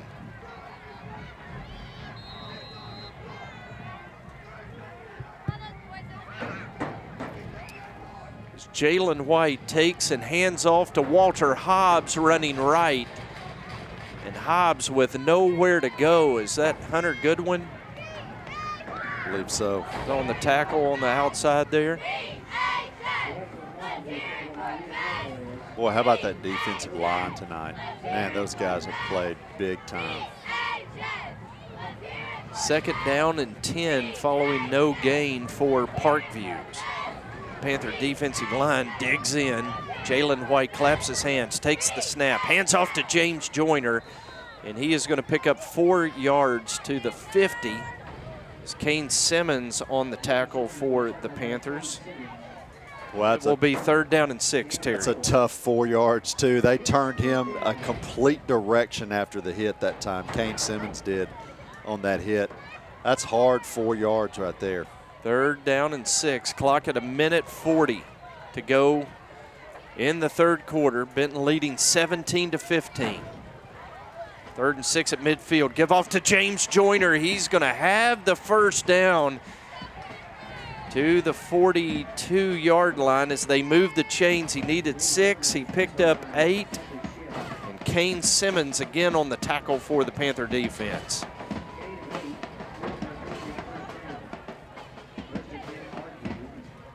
First down and 10, Parkview at the Benton 42-yard line.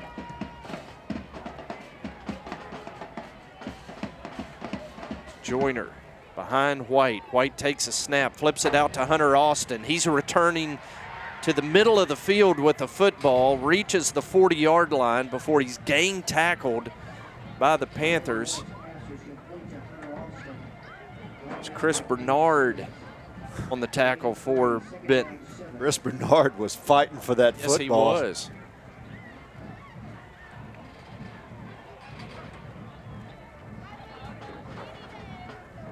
The Hornets win tonight at Quigley Stadium 63-0 in Mercy Rule fashion over Little Rock Central. 2nd down and 7 for Parkview. They're going to give it off to Joyner, and Joyner picks up 2 yards down to the 36-yard line.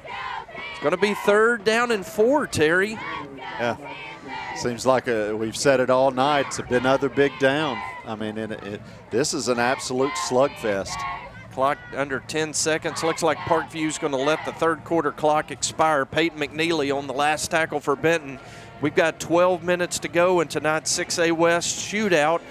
And Benton leads Parkview with a quarter to play. It's 17 for Benton, 15 for Parkview tonight on the Benton Football Network.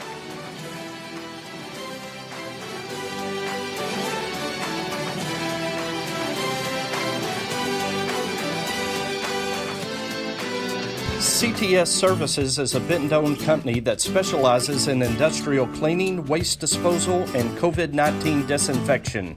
CTS is a strong, secure company looking to add team members interested in a good career. CDL and non-CDL positions are available with competitive wages, IRA with a 3% company match, and health and life insurance benefits. For job, information, or cleaning services, give CTS a call at 501-778-4535. Hi, I'm Susie Everett, inviting you to come see us at Everett Buick GMC and discover the Everett difference. But what is that difference? It's outstanding customer service, the largest Buick GMC inventory in Arkansas, a state-of-the-art facility, and an outstanding team of professionals who put your needs first. From sales to service to financing, the difference shows in everything we do every day. Come see us at Everett Buick GMC, I-30 at the Alcoa exit. 3rd down and 4, Parkview with a 2 tight end H-back to the right. Camille Rhodes, the defensive tackle, was in at fullback. They're going to air it out for Parker Perry through his hands. As the Panthers had triple coverage on Perry, Parkview loaded up, and it appeared, Terry, as if they were going to run. They threw the play action, and the Benton defense was ready for it. Yeah, they haven't really mashed it on us all night like that in that power formation. So you kind of expected them to roll a tight end out or throw a deep pass with a single receiver, and that's exactly what they did. Panther backfield wasn't fooled at all. Had him covered up and made a really good play. On 4th down and 4, Brad Bolding sends on the punt team. Watch for the fake. They snap it back to Branch. He's going to throw as a man wide open. How can you let that happen? And it is going to go for a touchdown, for Pete's sake. Everyone in the stadium knew that that was going to be a fake. And Parker Perry was wide open. Touchdown Parkview, and the Panthers now trail with 11:39 to go in the ball game. 21-17, a 4th down and 4. Fake punt. Xavier Branch threw it. Parker Perry caught it and scored, and Parkview goes in front. Wow. Wow, wow, wow. Well, the Panther offense really has the pressure on now. And Parkview Looks like going to they're going for two. go for two, Terry. Exactly right. As they hustle up under center with White, he's going to roll to his right. Throwback screen. Chris Bernard read it very well, but look at Jalen Smith out-leap the Panther coverage for the conversion, and the Patriots go up 6. It's Parkview 23, Benton 17 with 11:39 to go in the fourth quarter. This is Benton Panther football on the Benton Football Network. Family and community go hand in hand. That's why ACDI proudly calls downtown Benton our home and why we are excited to be a part of this community. Hi, I'm Josh Lane, the team captain at ACDI. My teammates understand the importance of serving in the community, and at ACDI, we'll always make that a priority. We are proud sponsors of the Benton Panther football team and thankful to share our family with this great hometown. Go Panthers!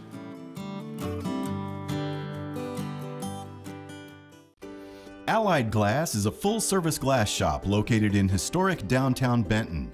Allied Glass is a third-generation business and family-owned and operated since 1967. Mirrors, shower doors, commercial storefronts, tabletops, screens, plexiglass, and much more. For all your glass needs, call Allied Glass at 501-778-6244, located at 115 East Sevier in downtown Benton.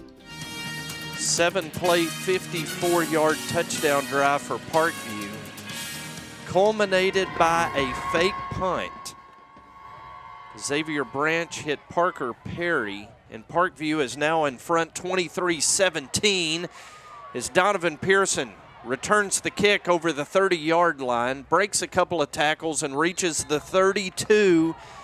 And Terry, it's time for the Benton offense to get back in gear here with 11.5 to go in the fourth quarter. Well, I mean, at this point, you've got to put all of those plays that happened in the third quarter and to start the fourth quarter, you got to put that in your rearview mirror.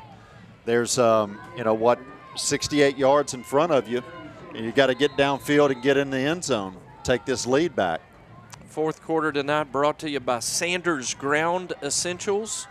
You can go to sandersground.com for a complete list of the services they offer for your lawn and landscaping. sandersground.com. First down and 10, Panthers at their own 32 as Benton moves right to left here in the fourth quarter. Does it give off to Casey Johnson running hard? Or is that Brandon? Near a first down.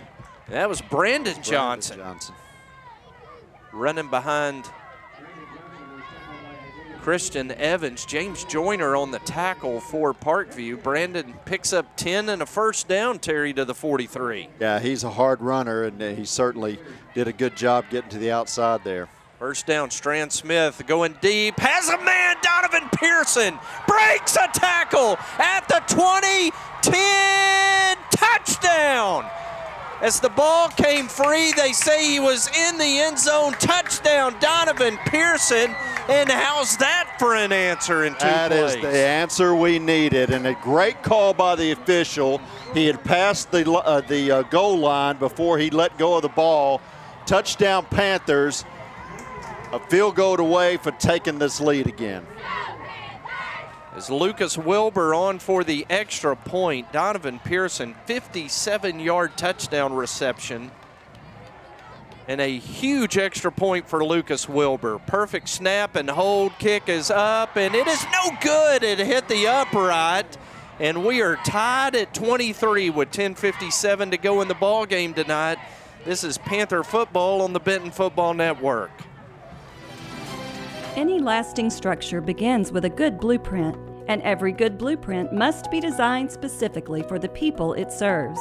The Benton Event Center, Riverside Park, and the new Boys and Girls Club, all designed by the professional architects at Black, Corley, Owens, and Hughes. They understand the Benton community and are a major part of our economic success. Proud sponsors of Benton Panther football and valued partners for our community. Yes, we've got Bear on the line with a question for Trey. Bear, what's your question? Hey, Randy, this is Bear, first-time listener, long-time caller. I wanted to ask Trey about Sanders Ground Essentials. I know they are real five-star guys wanted by everybody. I heard they have an excellent weed control and fertilization program, and they do customized plans based on annual soil results for all their customers. I just want to know what you guys have heard. I'm going to hang up and listen now. Bear, you should call them at 315-9395 or on the web at sandersground.com. Let's get growing. Well, we're right back where we started with 10:57 to go. Terry, all tied 23-23 tonight. In number 2 versus number 3, we knew there was going to be drama. As Dylan Bosley with the kickoff to the 5-yard line. That's Elston. We saw his speed already, and Elston's going to return it over the 20-yard line. Well, it was a good tackle on special teams by Patrick Shipp. So Parkview will put it in play. They give him the 24. Terry, this Montario Elston has replaced Willie Eccles. Yeah.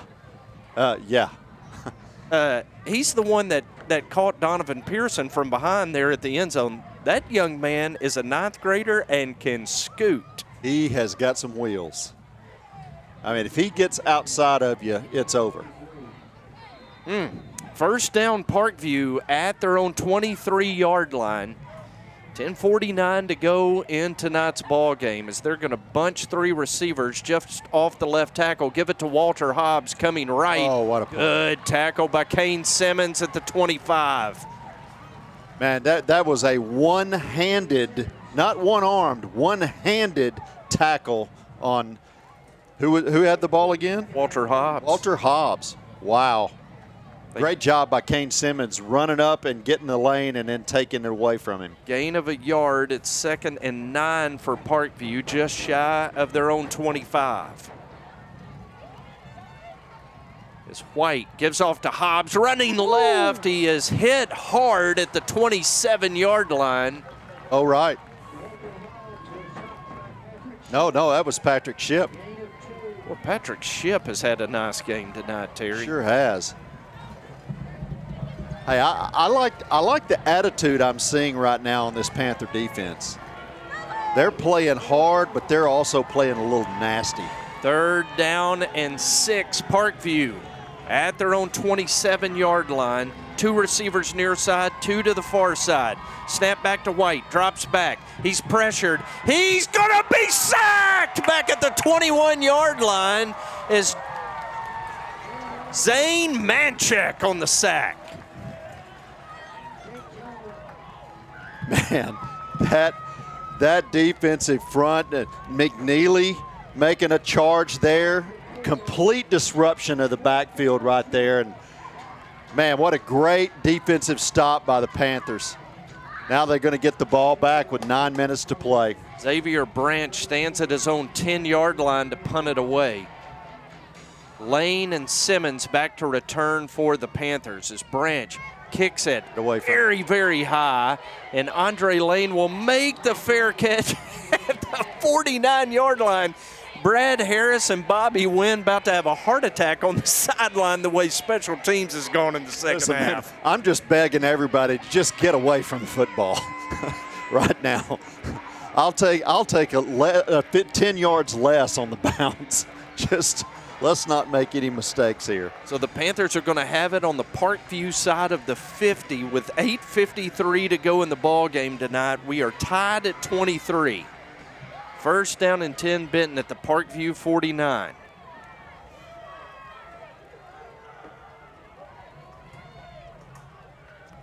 So Womack, the H-back to the right, now motions to the left. They bring Casey Johnson lead blocking for Donovan Pearson, and you're just not going to outrun Parkview to the edge with Donovan Pearson. Xavier Branch drops him for a loss back at the Benton 46-yard line. There is a flag at the 48. Now we had a player with his helmet on the ground. I don't know if that means there was a face mask or Carter Sanders. His helmet was 5 yards from his body.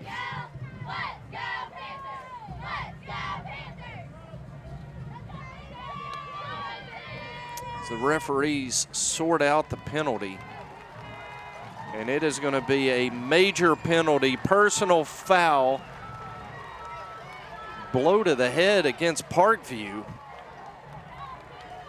And that is going to give Benton a first down as they move it all the way to the Parkview 38, Terry.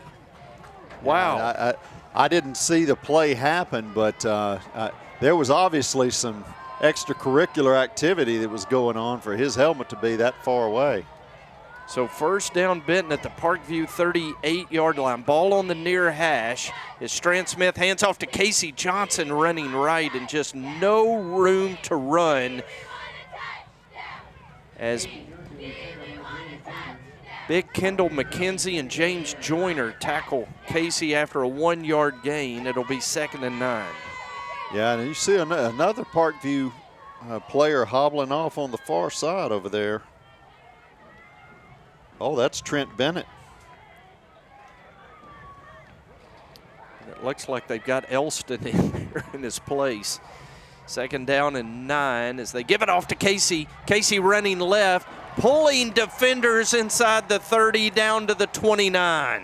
What an outstanding run by Casey Johnson. Old Channel 9. Man, keeping those legs churning. Pushed through the first arm tackle. Got close to a first down. 3rd down and 1, Benton at the Parkview 29. Game tied at 23 with 7:30 to go in the ball game. It's Womack motions to the left. They hand off to Casey Johnson, running behind him. First down and more inside the 20. Benton's in the red zone, down to the 18. Their players are begging for tempo right here. Here comes Brandon Johnson running on. Great job by Casey Johnson. 2 very, very good runs. Parkview's going to call a timeout, Terry. Bring their defense over. It's an enthusiastic bunch of Panthers that come meet with Brad Harris. With 7:19 to go, we've got a timeout. It's Benton 23, Parkview 23. This is the Benton Football Network. Congo Fireplace and Patio has been Benton's go-to place for all your hearth needs since 1920. Stop by now and see over 20 live burning displays. With the South's largest selection of gas logs, gas inserts, and wood-burning stoves, Congo has what you need to heat your home this winter. Get any accessory you need for your fireplace and stove in one place. Plus, see the largest selection of pellet stoves. With over 90 years of combined sales and service, there's no other place to shop. 7:19 to go in the ball game. Benton and Parkview tied at 23, but Benton on the move, Terry. First down and 10 at the Parkview 19. Yeah, it's a big drive for the Panther offense, and they're inside the red zone, just inside, with 7:19 left. 1st and 10 at the 19. 2 men in the backfield. They gave it off to Brandon Johnson. He was hit, broke a tackle, tries to break it out to the right, and he's going to finally be tackled for a loss back at the 22. Boy, it was a determined effort by Brandon Johnson, but again, the speed of the Parkview defense able to corral him for a 3-yard loss. Oh my goodness, the effort that's going on right now on this field. I'll tell you what, if you're listening to us on the radio and you're not watching this football game, you are missing a doozy. 2nd down and 13, Panthers at the Parkview 22. As Benton moves right to left, ball on the right hash, give off to Brandon Johnson, and Brandon's gonna get the 3 yards he lost back, make it 3rd down and 10, Benton at the Patriot 19. As Casey checks back in to replace Brandon in the backfield.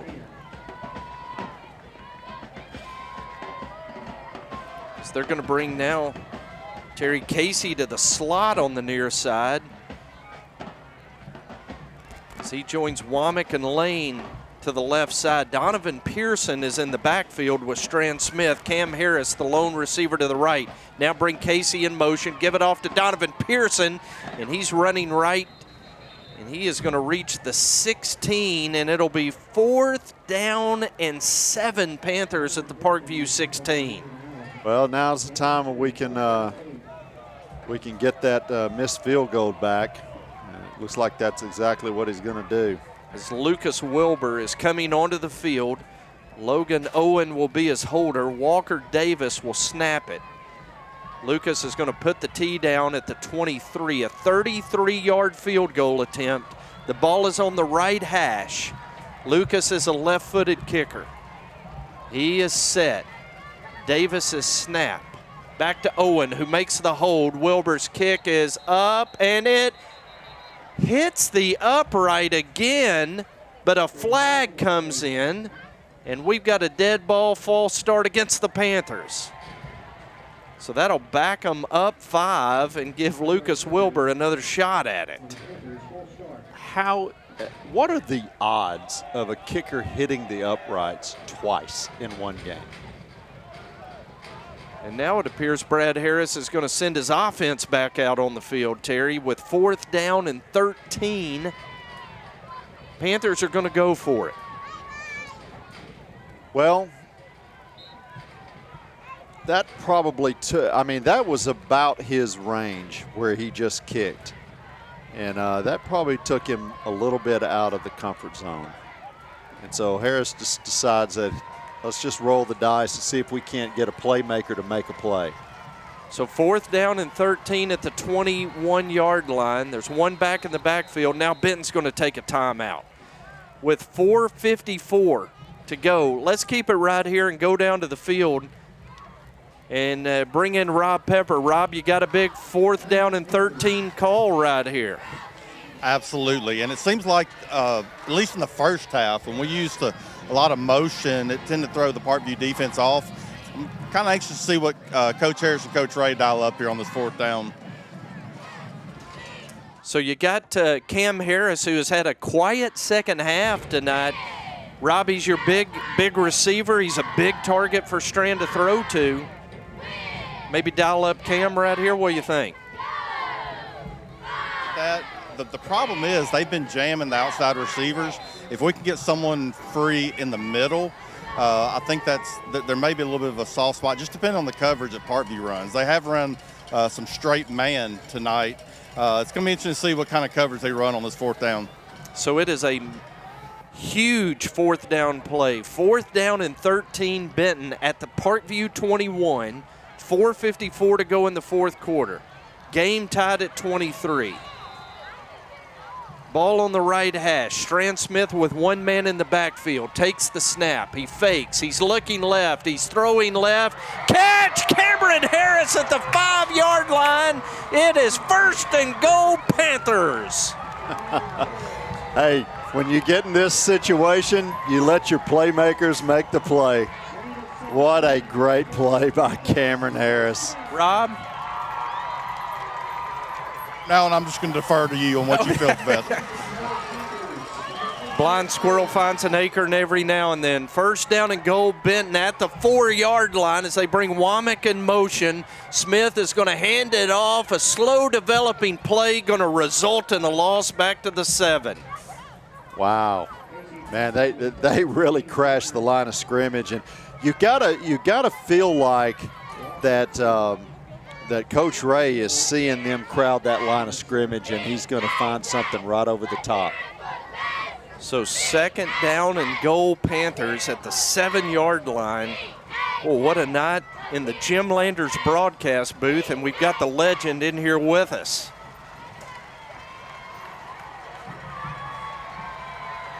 Snap clock at 10, game clock at 3:50. 2nd and goal, Panthers at the 7. As they give it to Casey, running room to the right. Casey loses his footing at the 3, and it is going to be 3rd down and goal, Panthers at the Parkview 3. Well, I think, I think you're, at this point, I think you're somewhat limited in your play calls. You need to do what you can to center that ball up in the event that you don't make it, because you got to get Wilbur the best shot that he can to hit this field goal. 3rd down and goal, Panthers at the Parkview 3-yard line. As they motion Womack the H-back to the left. Fake to Casey. Strand keeps. Touchdown, Strand Smith. Touchdown, Panthers. With 3:07 to go, Benton retakes the lead. What a amazing play call by Justin Ray. That was a quarterback draw the whole way, and Strand Smith, the senior leader, just ducked his head and punched it into the end zone for the go-ahead score. And Lucas Wilbert is on for a key extra point. Snap down, hold, the kick is up. It didn't hit an upright. It's good. 3:07 to go, and the Panthers have regained the lead at 30-23 tonight. Rob, how excited is that Benton sideline? Electric down here, and what a play call. I think the entire defense went with, I don't know which Johnson it was on the fake, but Strand Smith just perfect read, went in for the touchdown. Awesome play. 12-play, 49-yard touchdown drive that took 5:47 off the clock. So not only did you regain the lead, but you milked the clock in the process, Terry. Hey, anytime that we can get 5-minute drive going, that's important. And that's exactly what the Panthers needed.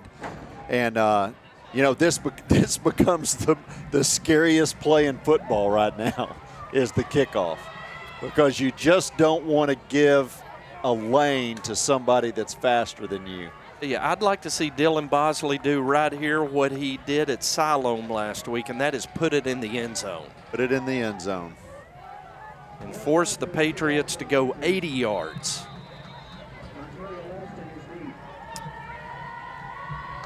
As Bosley approaches a football, and he booms it. Elston's going to field it at the 2-yard line. This is the speedy freshman returning it to the far side. He's trying to get around it. He can.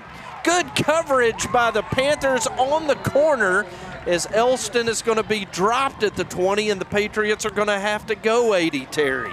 Yeah, they sure are, and it's boy, that's a great job. I missed who made the tackle. Did you see it, Garrett? Yeah. Oh, it was Patrick Shipp. Wow. Yeah, Patrick Shipp. What a great job that time. Thanks to Matt Johnson, who spotted that for us. Thank you, Tamara Brown. So first down and 10 Parkview from their own 20 with 2:57 to go in tonight's fourth quarter. Benton leads at 30-23. Jalen White, the Ole Miss commit, the quarterback, takes the snap. He looks, he throws. Parker Perry makes the catch, and he is going to be ridden out of bounds by the Panthers secondary at the 27-yard line. A gain of 7 at 2nd and 3. Yeah, we may see a little bit of sideline to sideline right here as they try to get the ball down, use that sideline to keep the clock. 2nd down and 3 for the Patriots as White takes a snap. Panther pressure coming from Manchek. Perry makes the catch, makes the first man miss, and is going to pick up a first down to the 42-yard line, a gain of 15. And who but Kane Simmons on the tackle again? Yeah, and with Eccles out, you're going to see them really utilize Perry over there on the side, especially if we're giving him that much cushion. He tried to throw it underneath that time to Elston, and it deflected off of his shoulder pad, out of bounds, incomplete. It'll be 2nd and 10. Stops the clock with 2:33 to go, and Benton leading 30-23. You see him picking on that sideline. Kind of expect them to come back this way. Perry and Elston again split to the far side. It's Austin and Walls to the near side. White rolls to the left. He throws on the run, incomplete. Tried to get it to Perry again, and Jadin Collinet broke it up for the Panthers. Great pass coverage, Terry. And it sure was. And man, what arm strength by White. I mean, he threw that off of the wrong foot, leaning in the wrong direction, and still was able to get the ball there. And then Collinet, great defense. 3rd down and 10, Parkview at their own 42. White rolling to his right, throwing, and the ball's dropped. It hit Walls in the hands. He couldn't hold on to it at the 50. Chris Bernard in coverage for the Panthers, and it's 4th down and 10 for the Patriots. This could be the ball game right here. That was a big football play right there by Bernard. Man, he came up and the receiver was trying to reach for the ball, and Bernard hit him and knocked the ball away. Excellent defense. 4th down and 10. Patriots going for it with 2:20 to go. Ball on their own 42. 2 receivers to each side. White takes a snap, throws, catch, first down. Parker Perry makes the catch inside the Benton 40 down to the Panther 39. And you got to cover Perry up. He's the one that the quarterback has faith in. He's going to keep going to him. First down Parkview at the Benton 39-yard line. 2:05 to go in the ball game. White takes a snap, drops back, lobs one up. It is incomplete, intended for Elston, and 2 flags come in, and we're going to get a pass interference against the Benton secondary. Boy, I don't understand that, especially after watching some of the other calls in the game. That was good defense. They call it on Kane. Kane was running. He had his arms up. So a 15-yard penalty assessed against the Panthers. Going to move it down to the 24-yard line. And with 1:56 to go, it's 30-23. Benton in the lead, but Parkview threatening at the Panther 24. And it's on the back of Bobby Wynn's defense right now to make a stop. Sure is. And, you know, that end zone, there are a lot of memories in that end zone. Oh, yes, there are. As they give it off to James Joyner running to the left. And Joyner's going to be down to the 15-yard line. That's a 9-yard gain on first down. Oh, golly, Jim. How many games have we seen like this? South end zone magic, baby, right here. 2nd down and 1, Parkview at the Benton 15. They're in the red zone. They go back to Joyner running left. Peyton McNeely with a great play to tackle Joyner for no gain. It'll be 3rd and 1. Man, what a great job, Peyton McNeely, penetrating that line of scrimmage and getting a really good tackle on James Joyner. 3rd down and 1, Parkview at the Benton 15. 1:09 to go in the ball game. Here come the Panthers. White's throw, catch by Xavier Branch, and it's going to be a first down as they put Branch, the linebacker, in at receiver. He made the catch, picks up the first down to the Benton 6. I want you to think about what you just said. They put a linebacker in at receiver. That's exactly what they've done right here with the game on the line. Under a minute to go. 1st and goal, Parkview at the 6. White rolling to his right. He's pressured. He lobs it up. Picked off! Jadin Collinet picks it off. And the South end zone magic shows up again. It's the South end zone that comes through again with the interception. Jadin Collinet is 3rd of the year. Panther fans, we've been doing this a long time, and we've had several games that have gone down to less than a minute with the game on the line in the south end zone, and this is now the 3rd game-winning interception that I can think of in the last 4 to 5 years. Stone Paul got it all started against El Dorado. That's right. Cade Clark against Greenwood. And now Jadin Collinet tonight against Parkview. And barring a disaster, Terry, the Panthers are going to survive after just a collapse in the 3rd quarter. Yeah. Credit Parkview for taking advantage of the gifts Benton gave them. Hey, listen, and you know, mistakes happen. Bad quarters happen, bad halves happen. But the really great teams allow those to happen, and they play the next play. And that's exactly what this team has done, is they took all of those mistakes that happened in the second half, and they played the next play. And now they have the ball with 41 seconds left with a 7-point lead. And Parkview has 1 timeout remaining. Rob Pepper, a little south end zone magic tonight, huh?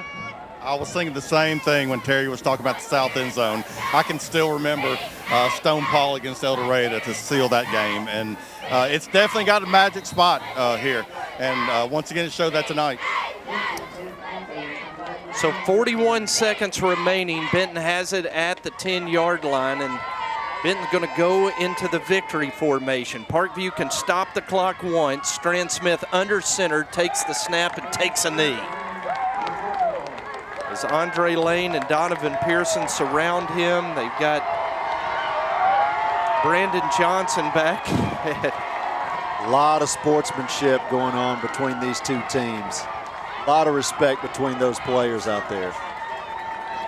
And Parkview is not going to stop the clock as it is going to run out. The Panthers do not have to snap it again. Whoa, what a ball game tonight. What a ball game. A 6A West showdown between Benton and Parkview. A battle of number 2 against number 3. And number 2 wins it tonight. It's Benton 30, Little Rock Parkview 23. We're going to have the Merchants and Farmers Bank Panther post-game show after we catch our breath. What a great game tonight. Benton wins it tonight 30-23. We'll be back in 2 minutes. Hamilton Family Dentistry, dental care that grows with you. We're family owned and are ready to provide dental care for your family. From your newborn baby to your great-grandparents, we see them all. Give us a call at 653-2422 or come visit us at 2422 Spring Hill Road. Merchants and Farmers Bank is built around hard work and dedication, offering the big bank products but small bank friendly, building relationships one customer at a time. We invite you to be next. Stop in today at the corner of Spring Hill and Highway 5 in Bryant, or our newest branch opening soon in downtown Benton, where you'll find that your experience here matters. Visit us online at mfbanknet.com or find us on Facebook. Member FDIC, Equal Housing Lender. Jones Heating and Air, located at 520 Edison Avenue in Benton, specializes in residential, commercial, and new construction HVAC systems and offers 24-hour service. Jones is a proud supporter of Benton Panther Athletics, the Saline County Boys and Girls Club, and youth sports at Benton's Riverside Park. Find out more at jonesheatingandair.com or call 501-778-3324. You ready for this? Home field advantage is such a huge deal in football, and I think it's a huge deal in the mortgage world too. That's why we're a local company. We have in-house processing and underwriting, and that enables me to make sure that my customers have a great experience from kickoff to the closing table. That's just what we want to do, is give them a great experience. With Cornerstone Home Lending, you'll always have the home field advantage. Text DIO to 36260 to get started today. It's a happy group of Panthers with the number 1 fan right up in the middle of it tonight, Terry, as Benton holds on with a little south end zone magic to win 30-23 over Little Rock Parkview. And I don't know which is a better vision, the scoreboard or Freddie standing in the middle of that. What a great football game, man. This is what you pay the money for. As Jadin Collinet picked it off to the dismay of the poor Parkview videographer in that south end zone. Jadin Collinet. What a game by him. I mean, seriously, he's played some good football, and I've enjoyed watching him play, but this was his best game tonight. 3 big interceptions since conference play started. 2 against Russellville and none bigger than that one, with Parkview threatening to potentially tie the game, and who knows but what Brad Bolding might not have gone for 2 in the win. That's exactly right. So exactly right. Just a huge play by Jadin Collinet to preserve the win.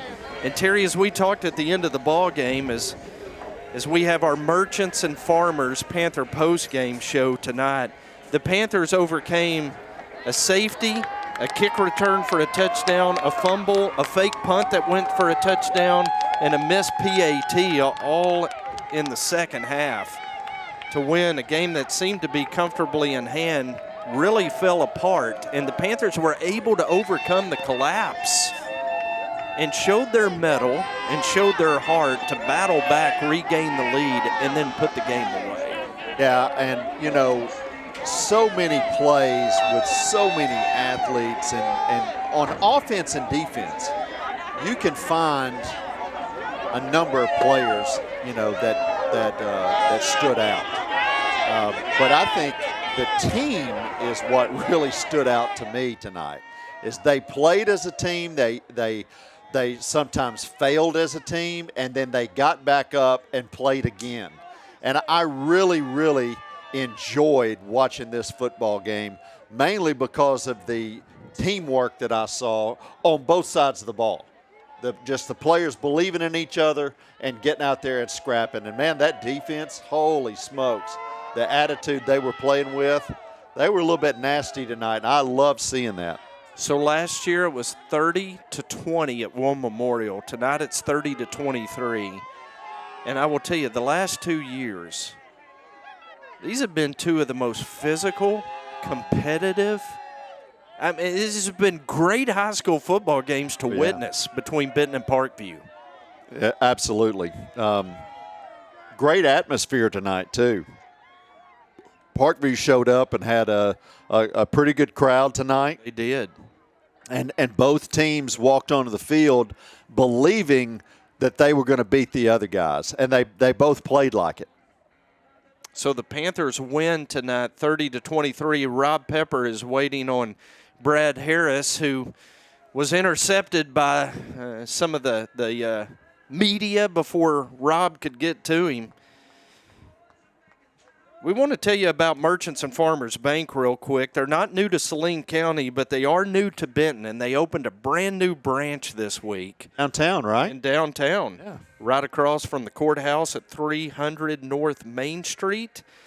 Merchants and Farmers Bank, just a wonderful group of folks, and now you can bank with them right here in downtown Benton. mfbanknet.com. Merchants and Farmers Bank, proud sponsors of tonight's postgame show. As Brad Harris makes his way over to Rob Pepper, let's go down to the field. Rob Pepper with Brad Harris. Coach, I'm breathless. I know these kind of games will make you old quick, but what a win. And the magic of the south end zone lives once again. I said the exact same thing, Rob. As soon as that ball went up, I said the end zone won again for us, baby. All right. I couldn't believe it when it went up. I thought we got a chance at that one, you know. And we've had some magical things happen down there. We had another one tonight. Man, that was a beautiful thing. We may have lost in the third phase of football, the special teams battle, but you learned a lot about your team tonight and won a great game against a really great team. We did. I'm really proud of them. I told you at halftime we felt like we played really well halftime special teams. But as far as good as we played the first half, that's how bad we played in the second half. So we got some stuff to correct, but I'm very proud. It was very easy for us to lay down there to the safety and the touchdown return right there, but our guys responded and kept hammering, man. They just kept chopping wood, man, and they kept playing, and they beat a really good team tonight. They did. They beat a really good team. Go celebrate with your team and your family. You, Rob. Thanks Take a lot, care. guys.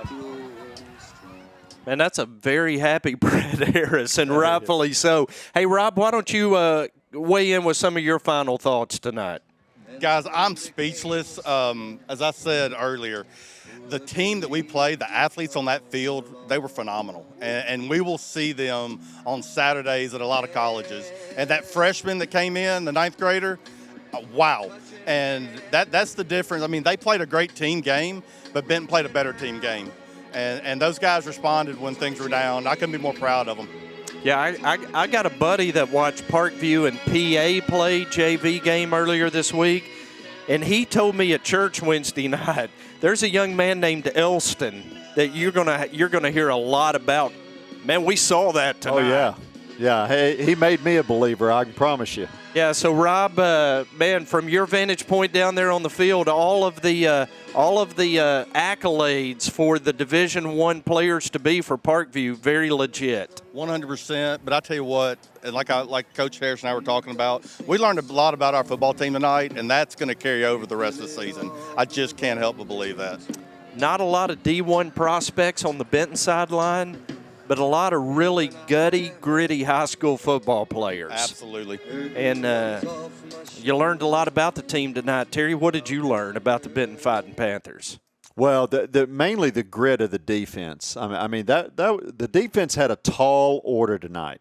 I mean, they were facing athletes on the offensive line, at wide receiver, at quarterback, the 3 running backs deep, and they stood the test and stood up. And you know, Jadin Collinet, I mean, he makes the play of the game, obviously, but, you know, they targeted him so many times on the deep ball with a receiver that's 6'4", and he answered the bell every single time.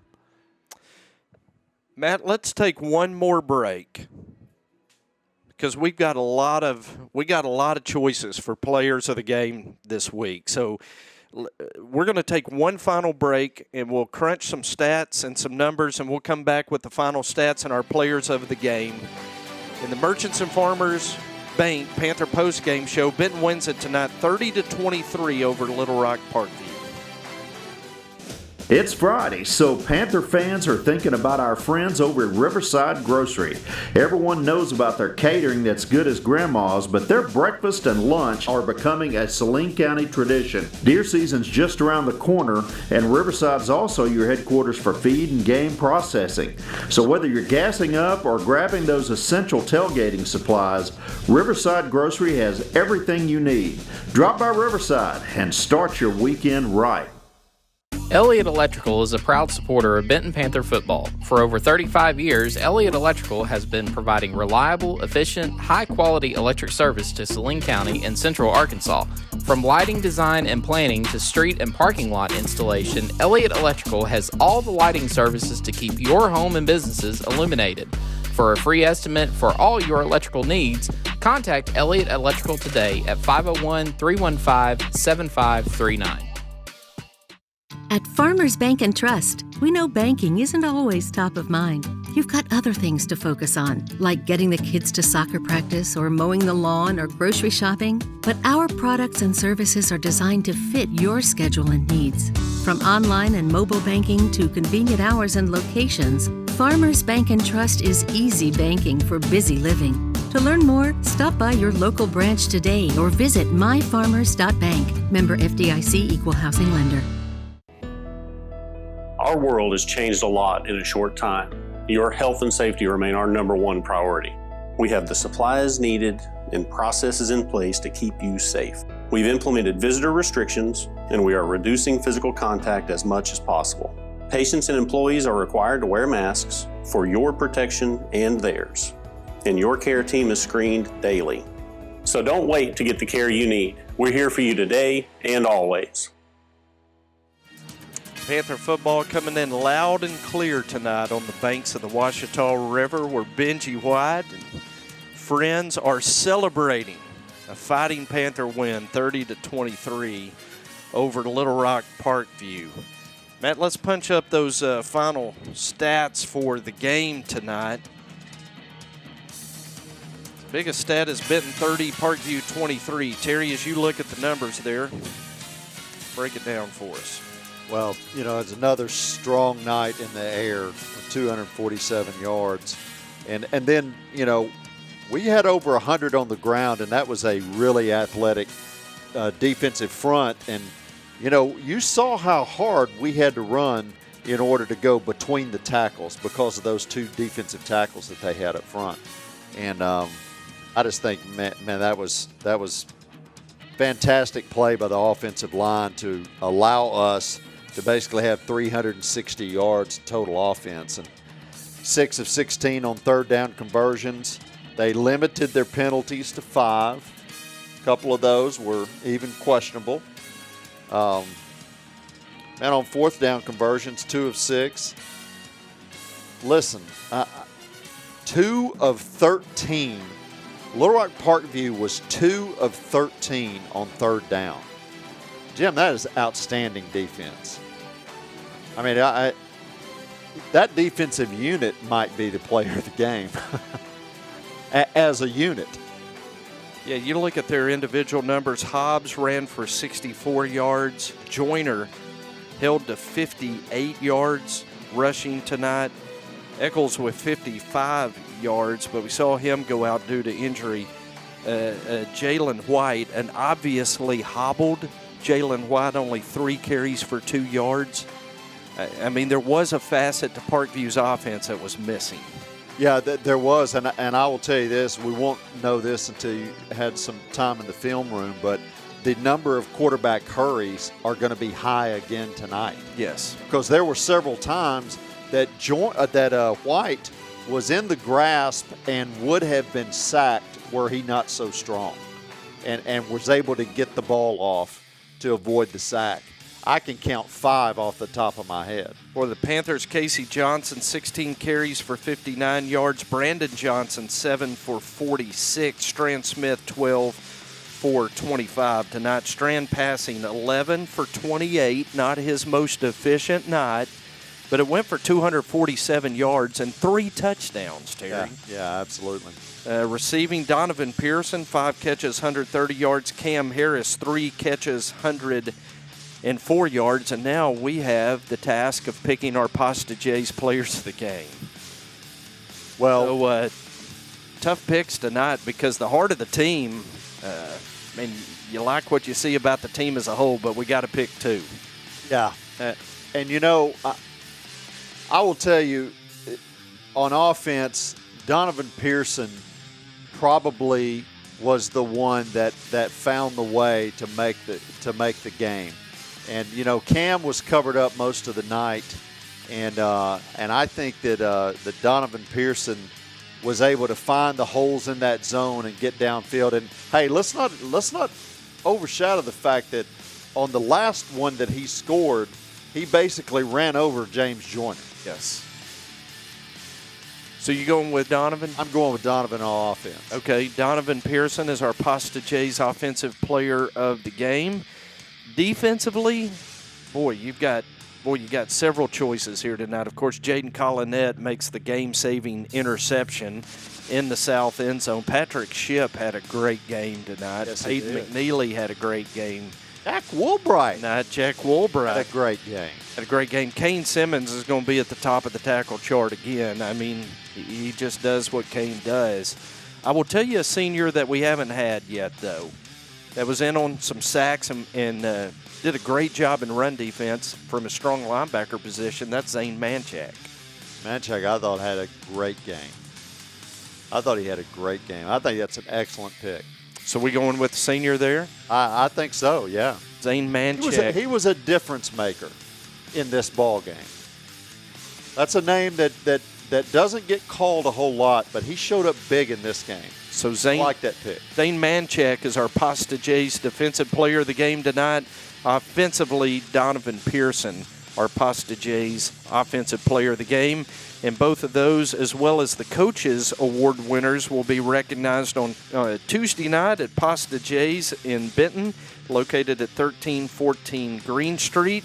We want to invite you to come and join us for Panther Live each Tuesday at 6:30. And if you can't join us, we'll be live streaming on the Benton Football Network YouTube page. Terry, a final word for you tonight before we go. Well, first, it was just great being back in the booth. And what a feast we got served. I mean, what a great football game by the Benton Panthers. And it's always good to be here, but, man, when you can get a game like this and get to enjoy it. The last one I can remember was the Greenwood game that you and I celebrated and were high-fiving and having a good time a couple of years ago. And I just appreciate being here and so proud of the Panthers and so proud of the team that they have become. And I'll tell you this, I'm not sure that this team will lose again. Bold prediction. I'm not sure that this team will lose again. Bold prediction from Terry Benham. So Lake Hamilton did hold off Russellville to about 42-32. So Benton and Lake Hamilton sit alone atop the 6A West at 3-0 records tonight. Our next broadcast of Benton Panther football will be next Friday when the Panthers make another long trip. this time to North Arkansas to face the Mountain Home Bombers, who incidentally defeated Van Buren tonight 42-15. We'll have the broadcast next Friday on the Benton Football Network beginning at 6:30 with the Everett Buick GMC Panther pregame show before kickoff at 7 o'clock. I want to give a big thank you to our great crew tonight, Director Matt Johnson, Replay Tamara Brown, graphics Morgan and Evan Garrett, audio Mike Helmbeck. Our engineer was Mason Woolbright, and on cameras Dallas Hall, Brandon Ramirez, and Marcus Robinson. Thank you to all the good folks at the Buzz for their partnership in making 106.7 the radio home of Benton football. And we really thank our athletic director Scott Nethery and our superintendent Dr. Mike Skelton for their help and hospitality each week. And just a side thank you to Rick Bellinger and the good folks at Riverside for feeding all of us tonight. For Terry Benham and Rob Pepper, and the number one fan of the Panthers who now has a poster on the senior wall across the way, Freddie Reinhardt. I'm Jim Gardner. Thank you so much for joining us tonight for Benton Fighting Panther football. Again, tonight's final score, Benton 30, Parkview 23. Until we greet you next Friday evening, good night, God bless, and go Benton.